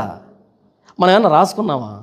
దీని మీద నా పాస్ జానపాలు రాసిన పుస్తకం ఉందా? లేదు, దేవుడు చెప్పిన వాక్యం ఎక్స్ప్లెయిన్ చేశాను. ఒకవేళ ఇదే వాక్యాన్ని మీరు ఎక్స్ప్లెయిన్ చేయాలంటే కనీసం 30 పుస్తకాలు చదవాలి మీరు. అంత తిరిగి ఎక్కడిది మనకి? 30 పుస్తకాలు చదివినా ఎలా వస్తుందని గ్యారంటీ లేదు, ఎందుకంటే మీరు ఏ కోణంలో చదువుతారో తెలియదు. ఇంత కష్టపడి వాక్యం చెబితే ఆ అయ్యగారిని అన్నావు, ఈ అయ్యగారిని అన్నావు అంటే వాళ్ళతో నీకేం పని? ఇది విను. ఆ అయ్యగారిని అన్నాను కాబట్టి ఈ వాక్యాన్ని పక్కన పెడతాడు, నువ్వు దానికి నిర్ణయించబడ్డా కాబట్టి పక్కన పెడుతున్నావు. నేను అదే అనుకుంటా, ఎవడికి సిద్ధపరచబడిందో వాడికే ఇది. బురద గట్టిపడాలి, మంచు కరగాలి. బురద గట్టిపడాలి, ఐస్ గడ్డ కరగాలి. తప్పు సూర్యుడిది కాదు, బురద లక్షణం గట్టిపడడం, గడ్డ లక్షణం, ఐస్ గడ్డ లక్షణం కరగడం. నేనేం చేయమంటావు? వాక్యం ఎలాగుంది మీకు అర్థమయ్యేటట్టుగా ఉదాహరణలు తీసుకొని మరి చెప్తున్నాను. ఎందుకు ఇన్ని ఉదాహరణలు తీసుకుంటున్నాను? ఇప్పుడు ఏసని అనాల్సిన అవసరం నాకేంటి? మన పక్కన ఇల్లు ఆయన ఏమన్నా? మన పక్క మీద ఆయన ఏమన్నా? ఆ పక్కన ఇంకొక చర్చ్ ఉందా? లేదు కదా. నేను ఎందుకు అంటున్నాను? మీకు అర్థం కావడానికి ఎక్స్ప్లెయిన్ చేస్తున్నా. ఇంత స్పష్టంగా చెప్పినప్పుడు అర్థం కాకుండా అపార్థం అవుతుందంటే బురద అన్నా. ఏంటన్నా ఇన్ని ఉదాహరణలు చెప్తున్నారంటే నా బాధ ఈ వాక్యం మీకు అర్థం కావాలని. వాక్యం అర్థం కావడానికి ఇన్ని ఉదాహరణలతో చెప్తున్నానంటే ఎంత ప్రయాసపడుతున్నానని. కొంతమంది ఫోన్ చేస్తారన్నా, మీరు భలే ఉదాహరణలు చెప్తారన్నా, కరెక్ట్గా సెట్ అవుతాయన్నా, భలే అర్థమవుతాయన్నా. ఒక ఆయన కాల్ చేస్తాడు, ఇంకొక ఆయన కాల్ చేస్తాడు. అన్ని ఉదాహరణలు ఎందుకు బ్రదర్? వాక్యం చెప్పచ్చు కదా. ఏమర్థమైంది వీడికి? ఏదో ఒకటి తప్పు పట్టాలి, అంతేనా? నాకు 6th క్లాస్లో ఒక ఇంగ్లీష్ టీచర్ ఉన్నాడు, వినయ్ కుమార్ సార్ అని. సైలెంట్ లెటర్స్ అని నేర్పించాడు. సైలెంట్ లెటర్స్ అని, మామూలు సైలెంట్ లెటర్స్ అంటే ఏం చేస్తారు? కుడ్ అని రాశానుకో, COULD, కుడ్ అని ఉందనుకో, సైలెంట్ రా, దీన్ని కుడ్ అనాలి, కుల్డ్ అనకూడదు, దీన్ని వుడ్ అనాలి, ఉల్డ్ అనకూడదు అనేటట్టుగా ఎల్లని రౌండ్ అప్ చేసి చదవండిరా కుడ్ వుడ్ అని నేర్పించేవాళ్ళు కదా. అయితే ఆయన ఏం చేశాడంటే, రే నేను ఎల్రా, ఆయన ఎవరంట? ఎల్లో. ఒకరిని పిలిచి ఇక్కడ, రే ఇట్రారా, నేను ఎవరిరా ఇక్కడ? ఎల్ల సార్, నన్ను తండ్రి అవుతాను అంటాడు ఆయన. సార్ అంటే, నేను సార్ కదా ఇప్పుడు ఎల్లనే తన్ను అనగానే వాడు ఇలా కాలెత్తగానే అలా పరిగెత్తుకుంటే గోడ దగ్గర కింద పడిపోతాడు. మరి ఇప్పుడు దాంట్లో ఏమైందిరా, ఎల్ల పడిపోయింది కదా, ఇప్పుడు చదువురా, వుడ్. నాకు తెలియగడుగుతాను, స్టూడెంట్ దగ్గర కాలు ఎత్తించుకొని తన్నించుకోవాల్సిన అవసరం ఈయనకి ఏముంది? ఆయన శాలరీ అప్పట్లోనే 60,000, సీనియర్ మోస్ట్ ఆయన. ఆయన ఒక విషయాన్ని మాకు అర్థం చేయించడానికి అంత దిగజారిపోయేవాడు. అది ఒక సైలెంట్ రైటర్ కాదు, మిగతా అన్ని విషయాల్లో కూడా ఎంత కష్టపడేవాడంటే 4:30 స్కూల్ అయిపోతే 8:30 దాకా ఉండి కాపీ రైటింగ్ రాసేవాడు మా దగ్గరుండి రాయించేవాడు. ఆయనకేం పని? అందుకనే రైటింగ్ బాగా రాసేవాళ్ళం, ఇంగ్లీష్ బాగా చదివేవాళ్ళము. అన్ని ఎగ్జామ్లు పెడితే మిగతా చదివాను కానీ ఇంగ్లీష్ చదివాను కాదు నేను, అంత ఈజీ. ఎందుకంటే ఓన్లీ ఆ సార్ పుణ్యమే, ఆ సార్ నేర్పించిందే, అలా నేర్పించాడు. ఇప్పుడు ఎవరైనా వచ్చి అదేంటండి పిల్లాడిని తనమంటున్నారు, మీరే టీచర్ అంటే వాడిని ఏం చేయాలి? పిల్లాడికి అర్థమయ్యేదానికి అంత ప్రయాసపడ్డాడు ఆయన. నేను కూడా ఒక వాక్యాన్ని తీసుకొని దాన్ని అర్థం చేయించడానికి ఈ ఉదాహరణ కాకపోతే ఇంకోటి ఇలా అర్థం చేయిస్తున్నాను తప్ప ఎవరినో విమర్శించట్లేదు. ఎవరినో విమర్శిస్తే మనకు వచ్చిన ఉపయోగం లేదు. ప్రస్తుత సమాజంలో ఏం జరుగుతుందో దాన్ని చూపెడుతూ దీన్ని చూపెడుతూ ప్యారలల్గా కంపేర్ చేస్తూ చెబుతున్నాం తప్ప ఎవరిని విమర్శించట్లేదు. సేవకుల మీటింగ్లో పాస్టర్స్ గురించి చెప్పాను, విమర్శించడానికి కాదు. పాస్టర్ అంటే తాను ఎవరో, తాను ఏ సేవ చేస్తున్నాడో తెలిసినవాడు తప్ప ఇలా శ్మశానాల కోసమో లేకపోతే ఆడిటోరియం కోసమో చర్చిల గోడల కోసమో కొట్టుకునేవాడు కాదు అనేదానికి చెప్పాను నేను దాన్ని. ఇప్పుడు సేవకులు వచ్చి మమ్మల్ని విమర్శించామంటే జరిగేది అదే కదా. యెషయా ఏం చేస్తున్నాడు అంటే వాక్యం చెప్తున్నాడు, వాక్యం చెప్పే కదా వాళ్ళు ఏమవుతున్నారు, ఇంకా కఠినపరచబడుతున్నాడు. ఇంకా వాక్యం చెప్తున్నాడు, ఇంకా కఠినపరచబడుతున్నాడు. వాక్యానికి కఠినపరచబడుతున్నావు అంటే సమస్య నీది. వాక్యం చెబుతూ ఉంటే ఇబ్బంది అనిపిస్తుందంటే సమస్య నీది, వాక్యానిది కాదు. గట్టిపడుతున్నావంటే సమస్య నీది, బురద కాబట్టి, సూర్యుడిది కాదు సమస్య. కరుగుతున్నావంటే సమస్య సూర్యుడిది కాదు, గడ్డదే, ఐస్ గడ్డదే. వాక్యం జానపాలు చెప్పిన వాక్యమే, ఇంకోటి చెప్పిన వాక్యమే. నేను బైబిల్ చదువుతున్నప్పుడు కొన్ని ప్రశ్నలు వస్తాయి, నాకు కొన్ని ప్రశ్నలు వస్తాయి. ఒక 6 నెలల క్రితం అనుకుంటాను ఒక ప్రశ్న వచ్చింది, అంటే నాకు చదువుతున్నప్పుడు ప్రశ్న వచ్చింది. దానికోసం 6 మంది పెద్ద పాస్టర్లుగా పిలువబడుతున్నారు కాల్ చేశాను. సమాధానం లేదు. నేను ఎవరిని అడగాలి ఇప్పుడు చెప్పు? ఎవరైతే సమాధానం లేదు అని చెప్పారో వాళ్ళ దగ్గరికి కొన్ని లక్షల మంది వెళ్తారు, కొన్ని వేల మంది వెళ్తారు, కానీ వాళ్ళ సమాధానం చిన్న విషయాన్ని బైబిల్లో. నేనేమంటున్నాను అంటే వాక్యాన్ని వాక్యంగా ప్రేమించకుండా వ్యక్తిని బట్టి వాక్యం అనేటువంటి ఒక దౌర్భాగ్యపు సంప్రదాయం ఏర్పడింది క్రైస్తవ్యంలో. మరి దీన్ని విమర్శించొద్దా, దీన్ని వ్యతిరేకించొద్దా, చెప్పొద్దా? అలా చెబుతున్నప్పుడు కఠినపరచబడుతున్నామంటే దాని అర్థం ఏంటి తెలుసా? బురద అని అర్థం. వాక్యాన్ని ప్రకటిస్తే ఎందుకు నొచ్చుకుంటున్నావు? వాక్యాన్ని ప్రకటిస్తే ఎందుకు ఎవరినో మమ్మల్ని అంటున్నావు అని అంటున్నావు? వాక్యం అంటుంది, నేను కాదు. నేను నా అనుభూతితో మాట్లాడటం, నా జ్ఞానంతో మాట్లాడటం, ఇక్కడ ఉన్నదాన్ని చదివి కంటెంపరీ ఎగ్జాంపుల్స్, ప్రస్తుతం సమకాలీన ప్రపంచంలో ఏం జరుగుతుందో దాన్ని చూపెడుతూ ఎక్స్ప్లెయిన్ చేస్తున్నాను. ఒకవేళ ఇది కనుక మీకు నచ్చకపోతే సమస్య మీ దగ్గర ఉంది, నా దగ్గర కాదు. నేను చెప్తున్నది వాక్యాన్ని. మీరు వినుమట్టుకు విందురు కానీ గ్రహింపకుదురు, చూచుమట్టుకు చూతురు కానీ అర్థం చేసుకోలేరు. అంటే సమస్య పడతాయి మీది. వాక్యాన్ని చెబుతున్నప్పుడు వాక్యానికి తలొగ్గాలి. వాక్యానికి మించి గొప్ప వాళ్ళమా? కాదు. ఆయన నీవు పోయి ఈ జనులతో ఇట్లనము, మీరు నిత్యం వినుచుందరు కానీ గ్రహింపకుందరు, నిత్యం చూచుందరు కానీ తెలుసుకొనకుందరు. వారు కన్నులతో చూచి, చెవులతో విని, హృదయంతో గ్రహించి, మనసు మార్చుకొని స్వస్థత పొందకపోవునట్లు ఈ జనుల హృదయం క్రొవ్వ చేసి వారి చెవులు మందపరిచి వారి కన్నులు మూయించమని చెప్పాను. వీళ్ళకు వాక్యం అర్థం కాదు. నువ్వు చెప్పే కొద్దీ ఇంకా అర్థం కాదు, వాళ్ళకి చెప్పే కొద్దీ ఇంకా కఠినంగా తయారవుతారు, చెప్పే కొద్దీ ఇంకా వ్యతిరేకిస్తారు. పరిచర్య అనేది కూడా మనం వాక్యం చెబుతున్నప్పుడు ఎదురుగా శత్రువులు పెరుగుతున్నారు అంటే పరిచర్య అనేది. అది అడుగుతున్నా నేను. యెషయా పరిచర్య అది. ఎందుకు? తీర్పు తొందరగా రావాలి అంటే, జడ్జిమెంట్ తొందరగా రావాలంటే, వీళ్ళని తుడిచిపెట్టేసి కొత్త జనాంగాన్ని లేపాలి అంటే వీళ్ళు కఠినపరచబడాలి. పరిచర్య ఇది. నాకు ఫోన్ చేస్తారన్నా, మీరంటే మాకు చాలా ఇష్టం అన్న, ప్రేమ అన్న. మంచిది అన్న, ఏమనుకోవద్దన్నా, మీ అంత వాక్యం తెలియదు కానీ ఒక చిన్న మాట చెప్పాలనుకుంటున్నా దేవుడు ప్రేరేపణతో. చెప్పు.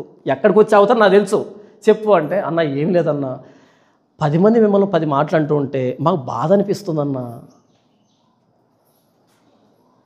10 మంది నన్ను 10 మాటలు అంటూ ఉంటే వాళ్ళకి బాధ అనిపిస్తుందంట. నెగిటివ్ కామెంట్లో లేకపోతే కౌంటర్ వీడియోలు చేసి అంటూ ఉంటే బాధ అనిపిస్తుందంట.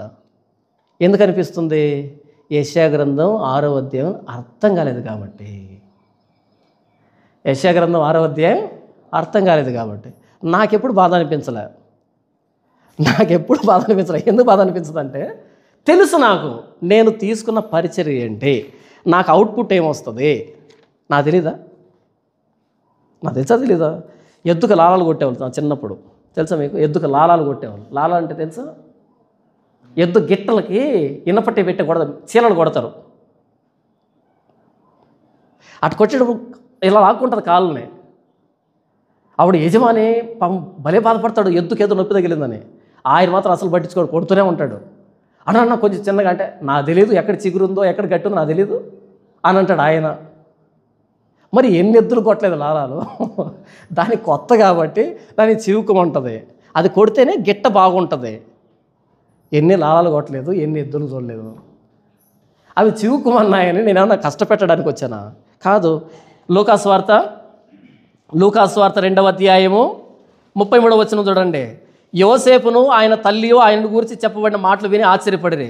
సుమయోను వారిని దీవించి, ఇదిగో అనేక హృదయాలోచనలు బయలుపడునట్లు ఇశ్రాయేలులో అనేకులు పడుటకును తిరిగి లేచుటకును వివాదాస్పదమైన గుర్తుగా ఈయన నియమింపబడి ఉన్నాడు. యేసుప్రభు చిన్నప్పుడు సుమయోను ఆయన చేతులు పట్టుకొని దీవించి ఏమన్నాడంటే, అమ్మా ఈ బిడ్డ ఎవరైతే ఉన్నారో ఈ బిడ్డ ఎవరంటే ఇశ్రాయేలు అనేకులు పడడానికి తిరిగి లేవడానికి. నిలబడుకున్నామన్న వాళ్ళు పడిపోతారు, పడిపోయామన్న వాళ్ళు తిరిగి లేస్తారు. యేసుప్రభు మేము భక్తులు అనుకున్నటువంటి పరిచయం నాకేమాటన్నాడు, సున్నం కొట్టిన సమాధులారా అన్నాడు ఆయన. అంతవరకు మేము భక్తులు, మీ ధర్మశాస్త్రోపదేశకులు, మేము అది మేము ఇది అని ఊరేగుతున్నారు. యేసుప్రభు వచ్చాడు, మిమ్మల్ని చూస్తూ ఉంటే పడుకుని ఉండాల్సిన సమాధులు నిలవబడి నడుస్తున్నట్టుగా ఉందబ్బా. మీరు బయట బాగుంటారు కానీ లోపల మాత్రం కుళ్ళిపోయిన కూరలు, వేషధారులు, అందులో అనొచ్చా యేసుప్రభు అనే మాటలు? అన్ని మాటలు అంటాడా? అన్నాడు. పడిపోవడానికి, అనేకులు పడిపోవడానికి, మేము భక్తులు, మీ ధర్మశాస్త్ర ప్రకారం నీతిమంతులు అనుకున్న వాళ్ళు పడడానికి, మేము పడిపోయాం అనుకున్న వాళ్ళు వేశ్యలు, దొంగలు, అబద్ధీకులు, మోసగాండ్రు, సుంకరులు, నరహత్య చేసిన వాళ్ళు, మేము దేవుడికి సంబంధించిన వాళ్ళు కాదులే, మమ్మల్ని దేవుడు వదిలిపెట్టేసారు అనుకున్న వాళ్ళు తిరిగి లేవడానికి వివాదాస్పదమైన గుర్తుగా ఈయన నియమించబడి ఉన్నాడు. కాంట్రావర్షియల్ ఫిగర్ ఆయన. యేసుప్రభు అంటే కాంట్రావర్షియల్ ఫిగర్ ఆయన. ఎప్పుడు గొడవ ఉండాల్సిందే ఆయన చుట్టూ. ఎందుకు ఉండాలి? భోజనానికి వెళ్ళాడు, కూర్చున్నాడు. ఆయన భోజనానికి కూర్చోగానే వడ్డించేది ఎవరు? వ్యభిచారే. ఈ పక్క కూర్చున్నది ఎవరు? దొంగ. ఈ పక్క కూర్చున్నది ఎవరు? తాగుడుపోతో. ఎదురు కూర్చున్నది ఎవరు? మోసగాడు. మొత్తం బ్యాచ్ అంతా ఇదే. అసలు మీటింగ్ పెట్టింది ఎవరు ఇంతకీ? సుంకరే. డబ్బు దగ్గర మోసం చేసేటువంటి మత్తయి మీటింగ్ పెడితే కూర్చున్న వాళ్ళంతా దొంగలు, వ్యభిచారులు, మోసగాళ్ళు, అబద్ధీకులు, అందరు తాగుడుపోతులు కూర్చున్నారు. అక్కడికి వచ్చారు పరిసయ్యులు. చూడగానే గుండె పగిలిపోయింది. ఇదేంటిది? ఈయనేం బోధకుడు, ఈయనేం ప్రవక్త? అసలు యేసుప్రభు నాడు వచ్చి కూర్చొని పక్కన ఎలా కూర్చుంటారు? ఎలా కూర్చుంటాం? తెల్లటి నిలువుటంగులు వేసుకొని ఆ పైన ఇవి కట్టుకొని, చేతికి ఇవి కట్టుకొని పెద్ద హంగామా చేస్తున్న వాళ్ళు ఎక్కడ కూర్చుంటారు అక్కడ? ఏంటి మీ బోధకుడు వాళ్ళతో తిని త్రాగుతున్నాడే? యేసుప్రభు నాడు నేను నీతిమంతులు పిలవడానికి రాలేదు, నేను వచ్చింది నీతిమంతులు పిలవడానికి కాదు, మరి రోగులకి వైద్యం చేయడానికి వచ్చాను. వైద్యుడు ఎక్కడ ఉండాలి? నేను హాస్పిటల్ వెళ్ళారనుకో, మ్యాక్సిమం ½ అవర్ ఉంటారు హాస్పిటల్లో, మ్యాక్సిమం హాస్పిటల్. ఎందుకని? ఒకడు వాంతి చేసుకుని ఉంటాడు, ఒకడు దగ్గుతుంటాడు, ఒకడు ఏంటేంటో నీసు వాసన అంతా వస్తూ ఉంటుంది, ఉండలేము. కానీ డాక్టరు టిప్ టాప్గా రెడీ అయ్యి పొద్దున వెళ్తాడు హాస్పిటల్కి. సాయంకాలం వచ్చేంతవరకు ఎక్కడ తిరగాలి? అదే వాంతికి, అదే. డాక్టర్ చదివావంటే రోగుల మధ్య నివాసం చేయడానికి. నువ్వు ఆ నీసుగబ్బులో ఉండాలి, కానీ జనాల్ని నీసుగబ్బులోంచి బయట పంపిస్తూ ఉండాలి రోగాన్ని బాగు చేసి. ఇదే కదా డాక్టర్ అంటే. టిప్ టాప్గా రెడీ ఎక్కడికో వెళ్ళకూడదు, నువ్వు రోగుల మధ్యకి రావాలి. ఏమీ లేనట్టు తిరగాలి, వాళ్ళు పట్టుకోవాలి. వాళ్ళ గాయాలై ఆ నీసును కడుగుతూ ఉంటాడు డాక్టరు. అబ్బో చూడలేము.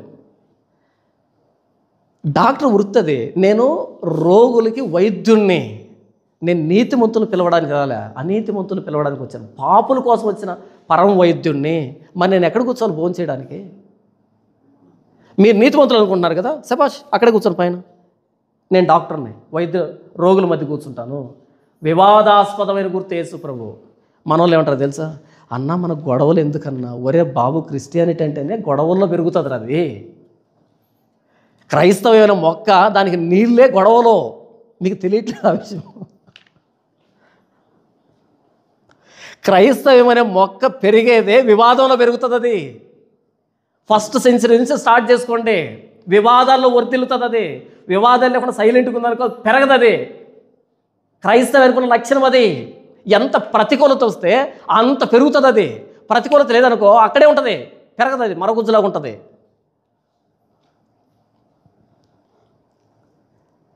మనోళ్ళు ఆలోచన ఏంటంటే, అన్న మన గొడవలు ఎందుకన్నా? మనకు గొడవలు కాదు, మనం సత్య సంబంధులమే. యేసు ప్రభు సత్యం చెప్పాడు.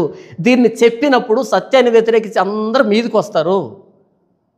ఆవిడ పక్కన వాళ్ళు అనుకుంటారు, ఏంటి అక్కడ గొడవ? ఏంటి గొడవ అంటే, ఆ జాన్ పాల్ అనే వ్యక్తి ఏం చెప్తున్నాడంటే, యేసు ప్రభు నమ్మితేనే పరలోకం అంట, లేదా నరకం అంట అని చెప్తున్నాడు. వాళ్ళు ఏమంటున్నారు, అదెట్ట యేసు ప్రభు నమ్మితేనే పరలోకమా లేదా నరకమా అని వాళ్ళు అంటున్నారు. ఇది గొడవ. మూడో వ్యక్తికి ఆ విషయం అర్థమైంది. ఏమని? అవునా, యేసు ప్రభు నమ్మితే పరలోకం లేదా నరకమా? వీడికి అర్థమైంది విషయం. బుర్ర ఉంటే ఆలోచిస్తాడు, బుర్ర లేకపోతే అటు వెళ్ళిపోతాడు. విషయం అయితే తెలియాలి కదా. ఇంతవరకు నేనేం చెప్పాను అంటే, మనం వాక్యం ప్రకటిస్తున్నప్పుడు ఎదురుగా ఉన్న వ్యక్తులు కఠినపరచబడుతున్నారు అంటే, కోపోద్రేకులు అవుతున్నారంటే, వ్యతిరేకత వస్తుందంటే, బ్యాడ్ కామెంట్స్ వస్తున్నాయంటే, నెగిటివ్ ప్రోపగండా జరుగుతుందంటే పరిచర్య చేస్తున్నాం. యెషయా పరిచర్య చేస్తున్నాం. యెషయా పరిచర్య చేస్తున్నాం. యోనా పరిచర్య వేరు. యోనా ఒక్కరోజు ప్రకటించాడు, మొత్తం టౌన్ అంతా మారిపోయారు. అది యోనా పరిచర్య. ఇర్మియా పరిచర్య ఉంది, 40 సంవత్సరాల పరిచర్య చేశాడు, 2 మారు మనసు పొందారు. ఇర్మియా పరిచర్య ఉంది. యెషయా పరిచర్య ఉంది, ఒక్కడ మారు మనసు పొందలే, మొత్తం కఠినాత్మకంగా తయారయ్యారు. ఇది యెషయా పరిచర్య. యెహెజ్కేలు పరిచర్య ఉంది. ఆయన ఎందుకు? వాళ్ళు వినను వినకపోయినను యెహోవా ప్రవక్త తమ మధ్య ఉండెనని వారు తెలుసుకున్నట్లుగా, జస్ట్ ఫర్ సాక్ష్యం. నా ప్రవక్త అనే సాక్ష్యం కోసమే పరిచర్య చేయి. ఎంత కఠోరంగా చేశారు తెలుసా? కాబట్టి పరిచర్య అంటే రకరకాలు ఉంటుంది. అన్న మనకి ఎందుకన్నా, నాకు అవసరం, ఇది నా మినిస్ట్రీ. బురదని గట్టిగా చేసే మినిస్ట్రీ మంది, గట్టిగా ఉన్నటువంటి మంచుగడ్డని కరిగించేటువంటి పరిచర్య మంది. వాక్యాన్ని ప్రకటిస్తున్నాం, నా సమస్య ఏం లేదు. మనకెందుకు అదంతా? చూడు ఎంతమంది ఎన్ని రకాలుగా అనుకుంటున్నారు. అనుకోమను. యెషయా 2 కొడుకులకు పేర్లు పెడతాడు. మనం 7వ అధ్యాయంలో చూస్తాం. అక్కడ పూర్తి 8వ అధ్యాయంలో ఉంటుంది. పూర్తిగా 8వ అధ్యాయంలో చెప్తాను కొడుకుల పేర్లు ఏం పెట్టాడని. అదొక టాపిక్ మాట్లాడుకుందాం.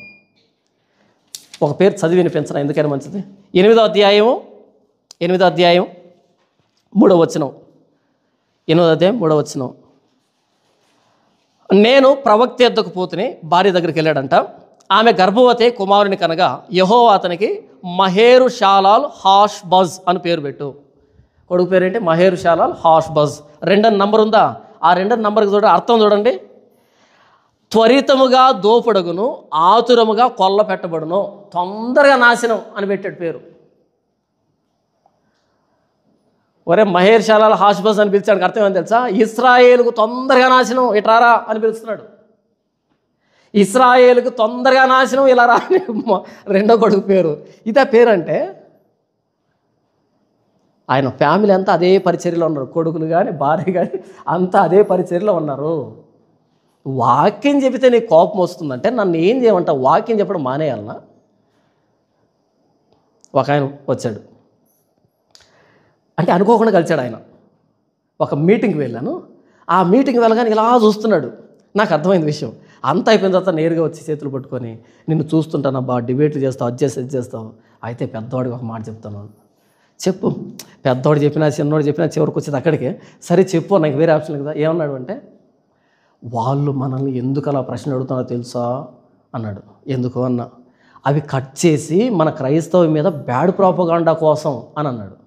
అంటే ఇప్పుడు యేసుప్రభు గురించి ఏం చెప్తాడు? యేసుప్రభు నమ్ముకుంటే పరలోకం నరకమా? యేసుప్రభు నమ్ముకోకపోతే ఏమవుతుంది అంటారు అవతల వ్యక్తి. నేనేమంటాను, యేసుప్రభు నమ్మకపోతే నరకమే అంటా.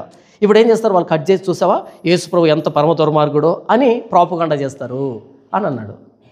ఎలా ప్రాపగాండా చేసినా అది నిజమే కదా.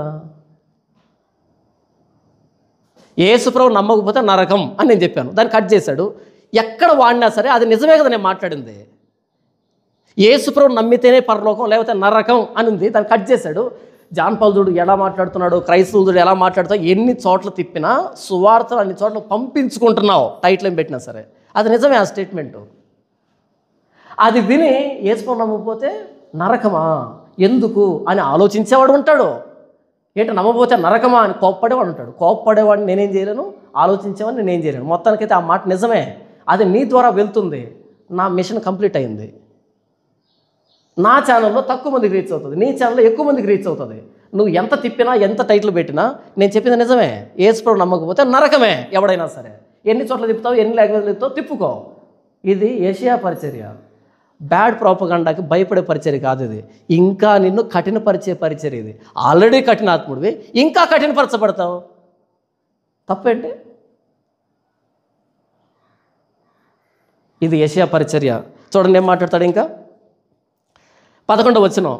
ప్రభువా ఎన్నాళ్ళ వరకు నేను అడుగుగా, అంటే ఎంతవరకు కఠినపరచాలి ప్రభువా, ఎన్నాళ్ళ వరకు నేను అడుగుగా ఆయన నివాసులు లేక పట్టణములను మనుషులు లేక ఇండ్లను పాడుగు వరకును దేశము బొత్తిగా బీడగు వరకును.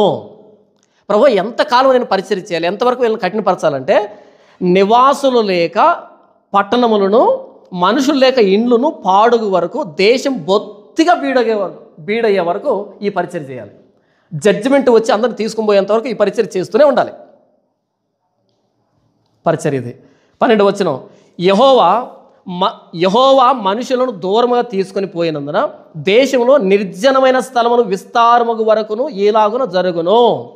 యెహోవా మనుషులను దూరముగా తీసుకుని పోయినందున, చెరకు తీసుకుని పోయినందున దేశంలో నిర్జనమైన స్థలములు విస్తారముగు వరకు ఇలా జరుగుతుంది. నెబుకద్నెజర్ రావాలి, యుద్ధం చేయాలి, అందరిని పట్టుకుని వెళ్ళాలి, దేశం అంతా నిర్జనం కావాలి, 70 సంవత్సరాలు విడవబడాలి దేశం. అంతవరకు ఇది జరగాలి పరిచర్య. ఏ పరిచర్య? ఇంకా ఇంకా ఇంకా ఇంకా వాళ్ళు మా యేసునే అంటావా, మళ్ళా ప్రసంగంలో అదే మాట్లాడతాను. నువ్వు నోరు మూసుకున్నావు అనుకో, నేను మాట్లాడను. మా యేసునే అంటావా అని వీడియో చేసావు అనుకో, నాకు భలే ముచ్చట, మరలా ఎత్తుతాను అదే. అంటే ఇంకా చావలే ఆ విగ్రహం, అలాగే ఉంది ఆ విగ్రహం నీలో, ఆ రోషం ఇంకా ఉంది అలాగే. ఏం మాట్లాడుతుండే ఈ వ్యక్తి, ఎందుకు ఇలా మాట్లాడుతున్నాడు ఆలోచించి ఆగామనుకో, నేను కూడా ఆగిపోతా. ఇంకా రోషం వహించామనుకో, ఇంకొక ప్రసంగం చేస్తాను నేను. నా పరిచర్యే ఆ మనుషులనే విగ్రహాలను కూలగొట్టడం. నాకు ప్రశంసలంటే ముచ్చట్లేదు, విమర్శలంటే నామోషి భయం కూడా లేదు. నేను ఏం చేస్తున్నాను, నా ట్రాక్ ఏంటి, నాకు వచ్చే ప్రతికూల పరిస్థితులు అంటే తెలిసినోడిని. కాబట్టి ఆయన్నే అంటావా, ఈయన్నే అంటావా అంటే ఇంకొక వీడియో మాట్లాడతా, ఇంకొకటి అంటా, నేనేం తగ్గేది లేదు. ఎందుకని తెలుసు నాకు ఏం చేస్తున్నానని. నివాసులు లేక పట్టణాలు నిర్జనమయ్యేంత వరకు ఈ పరిచర్య చేయాలి. ఎవడు మిగలకూడదు. ఏం చేయాలి ఆయన? వాక్యం చెప్పాలి, వాక్యం చెప్పాలి, వాక్యం చెప్పాలి, వాక్యం చెప్పాలి. మనుషుల ఆలోచనలన్నీ పక్కకి వెళ్ళిపోవాలి, మనుషుల పద్ధతులు పక్కకి వెళ్ళిపోవాలి. 29వ అధ్యాయం చూడండి, యెషయా గ్రంథం. ఎంత దారుణమైనటువంటి పరిస్థితి. ఈరోజు అదే వాక్యం మనకు కనపడుతుంది చూడండి. యెషయా గ్రంథం 29వ అధ్యాయము, యెషయా గ్రంథం 29వ అధ్యాయం 13వ వచనం. ప్రభువు ఇలాగ సెలవిచ్చుచున్నాడు, ఈ ప్రజలు నోటి మాటతో నా యొద్దకు వచ్చుచున్నారు, పెదవులతో నన్ను కనపరుచున్నారు, కానీ తమ హృదయమును నాకు దూరం చేసుకుని ఉన్నారు. వారు నా ఎడల చూపు భయభక్తులు మానవుల విధులను బట్టి వారు నేర్చుకునినవి. ఈ ప్రజలు నోటి మాటతో నా దగ్గరకు వస్తున్నారు, పెదవులతో నన్ను ఆరాధిస్తున్నారు, హృదయ దూరంగా ఉంది. వారు నా యందు చూపే భయభక్తులు మానవుల విధులను బట్టి, మానవుల పద్ధతులను బట్టి నేర్చుకున్నారు తప్ప నిజంగా నేనేంటని నన్ను గుర్తించి నేర్చుకున్నది కాదు, నన్నుగా అర్థం చేసుకున్నది కాదు. డినామినేషన్ అవేనా కాదా? ఆ అయ్యగారు చెప్పాడు అలాగే అర్థం చేస్తావు, ఈ అయ్యగారు చెప్పాడు ఇలాగ ఆలోచిస్తావు, ఆ అయ్యగారు ఇలా చెప్పాడు అంతేనా? వాక్యం వద్దా? యెషయా పరిచర్య అదే మనుషుల పద్ధతుల్ని కూలద్రోసి వాక్యాన్ని మాత్రమే ప్రకటించడం యెషయా పరిచర్య. మన పరిచర్య అదే. కాబట్టి ప్రశంసలకు పొంగిపోం, విమర్శలకి భయపడేది లేదు. 13వ వచనం, దానిలో 10వ భాగం మాత్రం విడవబడినను అదియు నాశనమగును. 10వ భాగం మిగల్చబడుతుంది, అది కూడా నాశనం అవుతుంది. సింధూర మస్తకి వృక్షమును నరకబడిన తరువాత అది మిగిలి ఉండు మొద్దు వలె ఉండును. సింధూర మస్తకి వృక్షాలు లాంటి బలమైన వృక్షాలు లాంటి అటు ఇశ్రాయేలు ఇటు యూదా. సింధూర మస్తకి వృక్షాలు, అది సింధూర వృక్షం అయితే యూదా మస్తకి వృక్షం. ఆ 10 గోత్రాలు ఈ 2 గోత్రాలు మొత్తం నరకబడిన తర్వాత అష్షూరీయులు వాళ్ళని 722లో పట్టుకెళ్ళారు, వీళ్ళని 586లో బబులోని తీసుకెళ్లారు. సింధూర మస్తకి వృక్షాలు నరకబడిన తర్వాత మొద్దులాగా అయిపోయిన దేశం అంతా. అక్కడ ఇశ్రాయేలు లేరు, ఇక్కడ యూదులు లేరు, మొత్తం మొద్దు అయిపోయింది. ఇప్పుడు చూడండి, అట్టి మొద్దు నుండి పరిశుద్ధమైన చిగురు పుట్టును. పెద్ద పెద్ద శాఖోపశాఖలై విస్తరించే దేవుడిచ్చినటువంటి సమృద్ధిని బట్టి. ఎందుకు పనికిరాలే? కారు ద్రాక్షలు కాస్తే సింధూర మస్తకి వృక్షాలు మొత్తం నరికి పడేశాడు. అలా మిగిలిపోయాయి, కొన్ని సంవత్సరాల పాటు మొద్దులుగా మిగిలిపోయాయి నేలలో. చాలా సంవత్సరాల తర్వాత పరిశుద్ధమైన చిగురు. ఎవరా చిగురు? 11వ అధ్యాయం 1వ వచనం, యెషయి మొద్దు నుండి చిగురు పుట్టును. యెషయి మొద్దు నుండి చిగురు పుట్టును. యెషయి ఎవరో? దావీదు నాన్న. దావీదు ఎవరో? ఇశ్రాయేల్ 12 గోత్రాలను ఏకం చేసి 40 సంవత్సరాలు పరిపాలించినాడు. దావీదు జనాంగం మొత్తం మొద్దులాగా అయిపోతే అక్కడి నుంచి మరలా చిగురు పుడుతుంది. కొత్త దావీదు వస్తాడు. ఎవరో కొత్త దావీదు? ప్రభువైన యేసుక్రీస్తు వారు. ప్రవక్త అయిన యెషయా ఈ కఠినాత్ములందరినీ తీసివేసి ఆ చిగురును చూపెడుతున్నాడు. మస్తకి సింధూర వృక్షాలను నరకమని చెప్తున్నాడు. ఆ చిగురు మీద మరలా ఆశ పెట్టుకోమని చెప్తున్నాడు. ప్రభు అయిన యేసుక్రీస్తు వారి పరిపాలనలోనే, ప్రభు అయిన యేసుక్రీస్తు వారి రాకల్లోనే, ప్రభు అయిన యేసుక్రీస్తు వారి బోధలోనే, ప్రభు అయిన యేసుక్రీస్తు వారి మరణములోనే మనిషి ఏం వింటున్నాడో దాన్ని గ్రహించేటట్టుగా, ఏం చూస్తున్నాడో దాన్ని అర్థం చేసుకునేటట్టుగా, ఏం వింటున్నాడో దాన్ని మనసుకు ఎక్కించుకునేటట్టుగా, దేవుడు చెబుతూ ఉంటే మనసు మార్చుకుని స్వస్థత పొందేటట్టుగా అలాంటి యుగం యేసుప్రభు మరణంతోనే వస్తుంది. ఆ చిగురుతోనే స్టార్ట్ అవుతుంది. ఈ పెద్ద పెద్ద వృక్షాలుగా పెరిగినటువంటి ఇవి 2 కొట్టివేయబడాలి, చాలా సంవత్సరాలకి చిగురు పుట్టాలి. ఆ చిగురులో మరలా మనం ఆశ పెట్టుకోవాలి.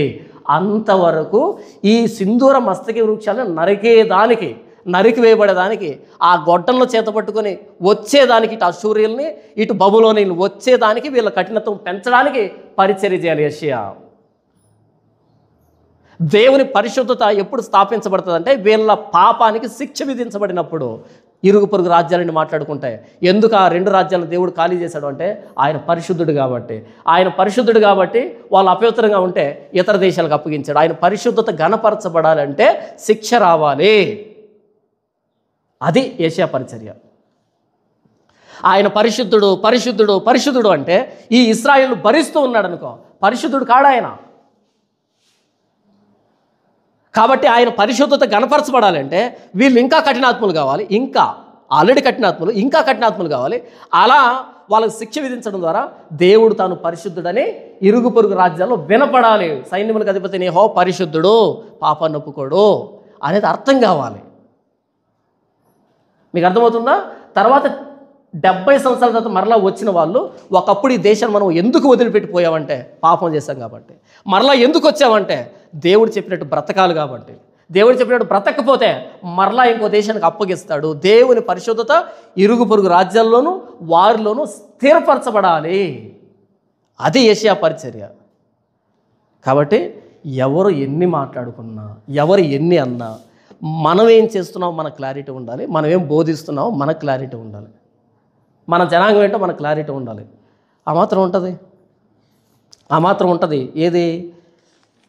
ఏ ప్రవక్త కూడా, హేబేలు మొదలుకొని బరకీ కుమారుడైన జకర్యా వరకు ఏ ప్రవక్త కూడా నెరసిన వెంట్రుకలతో సమాధికి దిగలేదు. రక్తం తడిసిన వెంట్రుకలతోనే సమాధులకు దిగారు. హేబేలు మొదలుకొని బరకై కుమారుని జకర్యా వరకు వాళ్ళు కొట్టిన రాళ్ళ దెబ్బల కంటే వీళ్ళు పెట్టే కామెంట్ దెబ్బ తగులుతుంది ఏంటి? వాళ్ళు కొట్టిన రాళ్ళ దెబ్బల కంటే ఈ కామెంట్ దెబ్బ తగులుతుందా? కదా. చిన్నప్పుడు మా సారు బెత్తంతో కొట్టాడు అనుకో, భలే బాధపడేవాడిని. కానీ నిలబెట్టి తిట్టాడు అనుకో, మరి నీకు బుద్ధి లేదు, జ్ఞానం లేదని అలా తల తీసుకొని నవ్వుకుంటా ఉండేవాడిని, ఎందుకంటే దెబ్బ తగలదు కదా. అలా పెరిగిన వాళ్ళమే. తిట్లు అంటే మహా సరదా మనకి, కాబట్టి తిట్లకు భయపడవు, బూతులకు భయపడవు.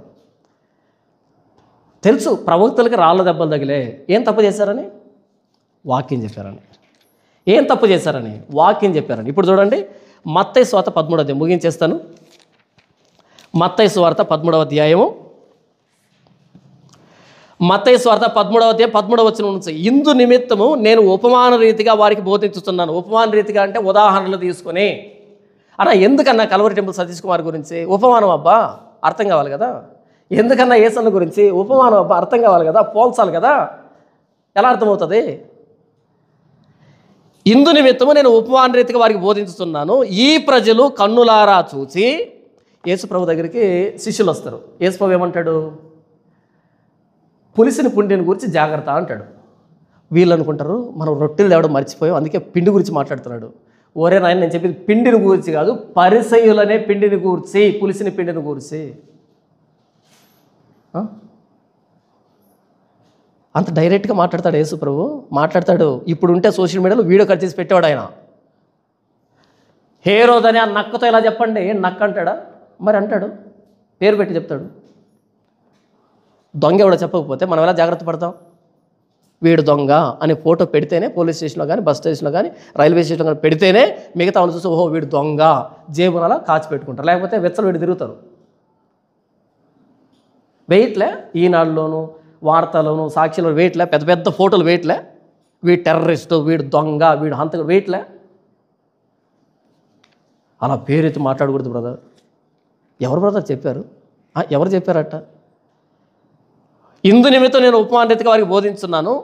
ఈ ప్రజలు కన్నులారా చూచి, చెవులారా విని, హృదయముతో గ్రహించి, మనసు తిప్పుకొని నా వలన స్వస్థత పొందకుండునట్లు వారి హృదయం క్రొవ్వినది, వారి చెవులు వినుటకు మందములైనవి, వారు తమ కన్నులు మూసుకొని ఉన్నారు. కనుక మీరు వినుమట్టుకు విందురు కానీ గ్రహింపనే గ్రహింపరు, చూచుమట్టుకు చూతురు కానీ ఎంత మాత్రం తెలుసుకొనరు అని యెషయా చెప్పిన ప్రవచనం వీరి విషయమై నెరవేరుచున్నది.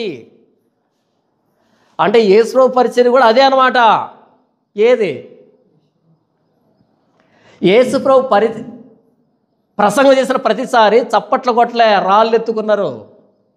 యేసుప్రభు ఫస్ట్ ప్రసంగం కపెర్నహూములో స్టార్ట్ చేశాడు. ఏం చేశారంట? ఆయన్ని పట్టుకుని వెళ్ళి ఊరి చివర కొండపేటు దగ్గర తీసుకుని వెళ్ళి తలకిందులుగా దోయాలంట. యేసుప్రభు ఫస్ట్ ప్రసంగం అదే. నన్ను ఎవరు తోయలే అంటే నేను ఇంకా ఈక్వల్ కావట్లేదు యేసుప్రభుకి. నన్ను తోసిన రోజు యేసుప్రభుకి ఈక్వల్ అయ్యాని అర్థం. ఇంకా తొయ్యల ఎవరు మనల్ని.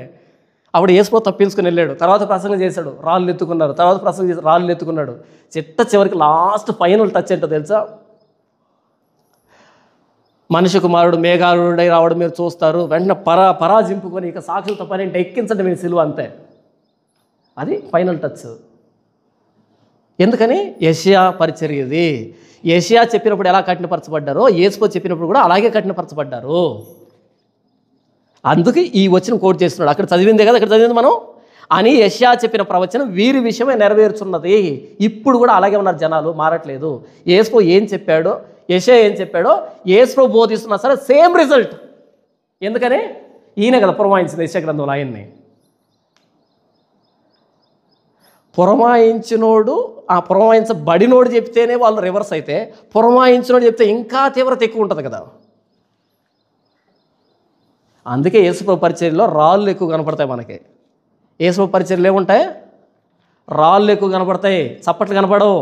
లూకాసు వార్త 7వ అధ్యాయము, క్షమించండి, మార్క్స్ వార్త 7వ అధ్యాయము 6వ వచనం నుంచి చూడండి.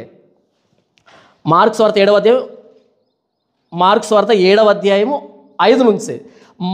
అప్పుడు పరిసయ్యులను శాస్త్రులను నీ శిష్యులెందుకు పెద్దల పారంపర్యాచారం చొప్పున నడుచుకొనక అపవిత్రమైన చేతులతో భోజనం చేయుదురని ఆయన అడిగిరి. అందుకు ఆయన వారితో ఇలాగో చెప్పాను, ఈ ప్రజలు పెదవులతో నన్ను గనపరచుదురు కానీ వారి హృదయం నాకు దూరంగా ఉన్నది. వారు మానవులు కల్పించిన పద్ధతులు దేవోపదేశములను బోధించు నన్ను వ్యర్థంగా ఆరాధించుదురు అని వ్రాయబడినట్టు వేషధారులైన మిమ్మును గూర్చి యెషయా ప్రవచించినది సరియే. యెషయా పరిచర్యే యేసయ్య పరిచర్య, వాళ్ళిద్దరు పరిచర్య మన పరిచర్య. బైబిల్లో నెగిటివ్ పరిచర్యలు ఎన్నాయో అన్నీ మనవే. నిజం, బైబిల్లో నెగిటివ్ పరిచర్యలు ఎన్ని ఉంటాయో అన్నీ మనవే. అందుకని మనం నెగిటివ్ కనపడతాం. వాళ్ళు నెగిటివ్గా చూస్తున్నది కరెక్ట్, ఎందుకంటే మనం నెగిటివ్లోనే ఉంటాం. కొంతమంది మనల్ని చర్చికి వెళ్ళవరు. ఒకసారి ఒక మీటింగ్కి వెళ్ళాను, ఇక్కడ ముగించేస్తాను. మీటింగ్ వెళ్తే ఎక్కడైతే చర్చిలో మీటింగ్ పెడుతున్నామో ఆ చుట్టుపక్కల ఒక 10 చర్చిలు ఉన్నాయి. వెంటనే ఫట అందరూ మీటింగ్లు పెట్టేసుకున్నాం. అదే రోజు 10 చర్చిలో మీటింగ్లు పెట్టుకున్నాం అదే టయానికి. అంతవరకు మీటింగ్లు లేవు. ఎప్పుడైతే మన పోస్టర్ పడిందో అందరూ మీటింగ్ పెట్టేసుకున్నారు. అప్పుడు ఈయన అడిగాడంట, వాళ్ళ ఊరే కదా తెలిసిన ఆయన, అయ్యా ఈ విధంగా జాన్ పాల్ గారిని పిలిపించి మీటింగ్ పెట్టించుకుంటున్నాను, మీరేంటి ఇప్పుడు మీటింగ్ పెట్టుకున్నారు అని అడిగాడు. అడగని వాళ్ళు చెప్పారంట, ఆ వ్యక్తి అడుగు పెడితే సంఘాలు చీలిపోతాయి, ఆ వ్యక్తి అడుగు పెడితే సంఘాలు చీలిపోతాయి, అందుకని మా విశ్వాసాలు రాకుండా మీటింగ్ పెట్టుకున్నాం. ఎంత మంచి అండర్స్టాండింగ్ కదా. లెగ్ అలాంటిది, ఏం చేయమంటావు? నా సమస్య కాదు ఇది, ఇక్కడ రాయబడింది చెప్తున్నా అంతే. సరే, ఆ సమయానికి చర్చిలో మీటింగ్ పెట్టుకున్నావు, చర్చ్ డోర్స్ క్లోజ్ చేసావు. వాళ్ళ చేతిలో యూట్యూబ్ ఉంది కదా, దాని కూడా లాక్ పెట్టరాదు? విశ్వాసులు అందరూ మొబైల్స్ తీసుకొని యూట్యూబ్లో లాక్ పెట్టచ్చు కదా. అక్కడ మాట్లాడాను, వాళ్ళు వినలే, తర్వాత యూట్యూబ్లో అప్లోడ్ చేశాను కదా, నేరుగా అక్కడికి వస్తుంది కదా. నువ్వు లాక్ వేసినప్పుడే ఇంట్రెస్ట్ పెరుగుతుంది వాళ్ళకి, ఏం చెప్పాడు అని. ఆ తర్వాత నుంచి ఎదురు చూస్తారనమాట. యూట్యూబ్లో మన అప్లోడ్ అవుతుంది, చూస్తారా చూడరా? చర్చికి లాక్ పెట్టకండి. వాళ్ళు ఎలాగో చూస్తారు, నేను యూట్యూబ్లో అప్లోడ్ చేస్తాను. యూట్యూబ్కి లాక్ పెట్టండి. మన దగ్గరకు వచ్చిన చాలామంది ఫస్ట్ మనల్ని వ్యతిరేకించిన వాళ్ళే.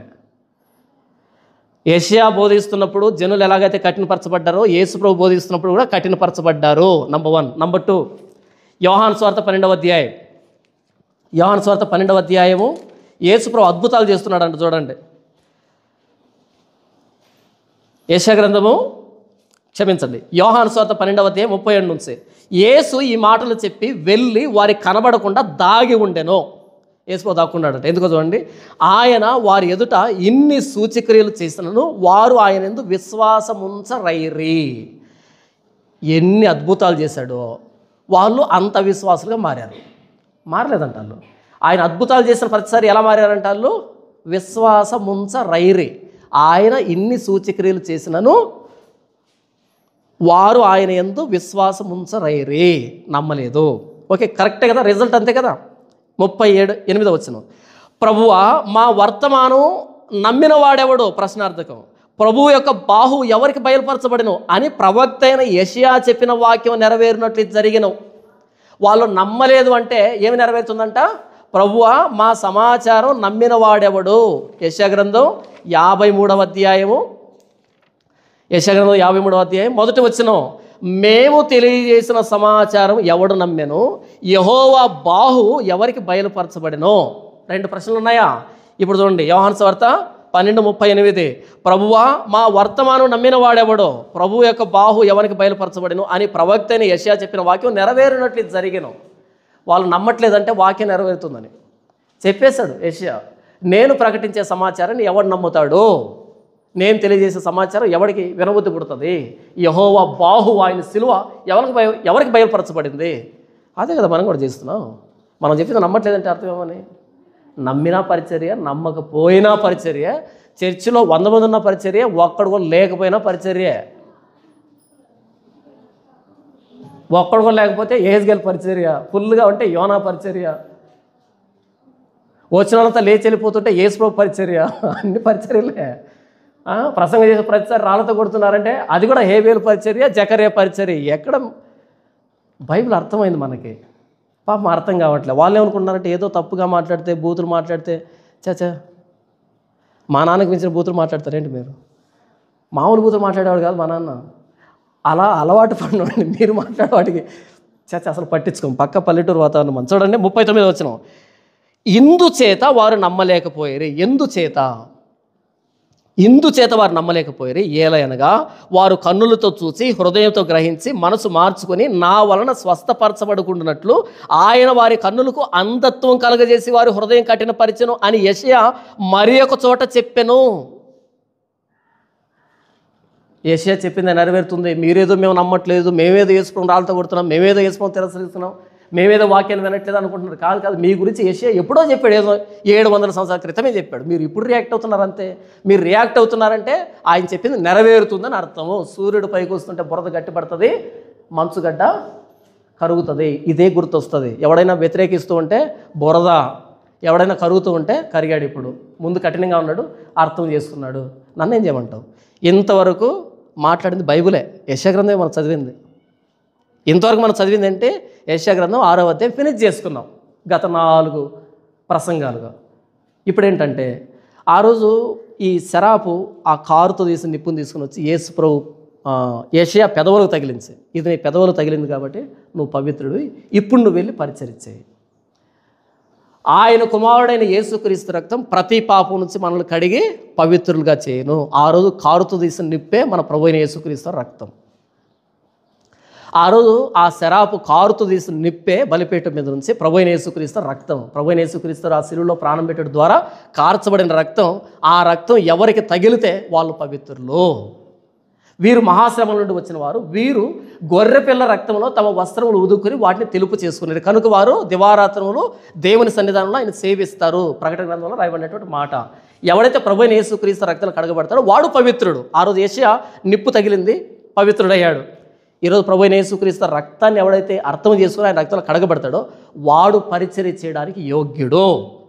యెహోవా బాహువు ఎవరికి బయలుపరచబడిన? ఆ బాహువు అంటే 53వ అధ్యాయంలో యేసుప్రభు శిలువ. యేసుప్రభు శిలువ ఆ బాహువుని ప్రపంచానికి బహిర్గతం చేయడమే మన పరిచర్య. నమ్మినవాడు నమ్ముతాడు, నమ్మనివాడు పోతాడు. నమ్మినా వాక్యం నెరవేరినట్టే, నమ్మకపోయినా వాక్యం నెరవేరినట్టే. నేను నా పరిచర్యం చేస్తున్నాను. నెహెమ్యా పదే నెహెమ్యా గ్రంథాన్ని తర్వాత ఇంటికి వెళ్ళిన తర్వాత చదవండి. పదే ఆయన పని ప్రారంభిస్తాడు, అపోజిషన్ వస్తారు, వెంటనే ప్రార్థన చేస్తారు, ప్రభువా నేను చేసిన దానికి నన్ను జ్ఞాపకం చేసుకోవాలి. వాళ్ళు వ్యతిరేకిస్తున్నారా, సహకరిస్తున్నారా, వాళ్ళ ఇష్టం. కానీ నేనైతే పని చేస్తున్నా కదా, నన్ను జ్ఞాపకం చేసుకో. నెహెమ్యా పరిచర్య. జనాలు రెస్పాన్స్ మనకొద్దు, మనం చేయాలనుకుంటున్నాం, చేస్తున్నాం. నన్ను జ్ఞాపకం చేసుకో ప్రభువా. యేసు ప్రభు రక్తాన్ని గూర్చి తెలియకుండా, యేసు ప్రభు సిలువలో కడగబడకుండా, యేసు ప్రభు సిలువ త్యాగం అర్థం కాకుండా జనాలకి ప్రకటించడం వ్యర్థం. మొదట యెషయా పరిశుద్ధపరచబడాలి, తర్వాత యెషయా వెళ్ళి పరిచర్య చేయాలి. ఆ నీతి చిగురును హోప్, నిరీక్షణగా చూపించాలి. ఆ నీతి చిగురే ప్రభు అయిన యేసుక్రీస్తు వారు. ఆ యెషయా మొద్దు నుండి వచ్చినటువంటి నీతి చిగురే యేసు ప్రభు. ఆయన చిగురుగా కాదు, ఎండిన భూమిలో లేత మొక్క వలె మొలిచినని 53వ అధ్యాయం రాయబడుతుంది. ఎండిన భూమిలో లేత మొక్క వలె, అదే చిగురు అంటే. ఎండిపోయిన భూమి అంతా కొట్టివేయబడింది, లేత మొక్క వలె మొలిచాడు. అంతా తాగాడా? మన అతిక్రమ క్రియలను బట్టి ఆయన గాయపరచబడ్డాడు, మన దోషాలను బట్టి నలుగొట్టబడ్డాడు, మన సమాధానమైన శిక్ష ఆయన మీద పడింది. ఆయన చూచి అపేక్షించినట్లుగా సొగసైన స్వరూపమైన లేకుండా వ్యసనాక్రాంతుడిగా వ్యాధిని అనుభవించిన వాడుగా మారాడు. అతనిది ఏ స్వరూపం, సొగసు లేదు. ఆ ప్రభు అయిన యేసుక్రీస్తుని అర్థం చేయించాడు ఆ చిగురు రూపంలో. ఆ ప్రభు అయిన యేసుక్రీస్తుని మనం అనుభవిస్తున్నాం సిలువ రూపంలో. ఈ సిలువను ప్రకటించడమే యెషయా పరిచర్య.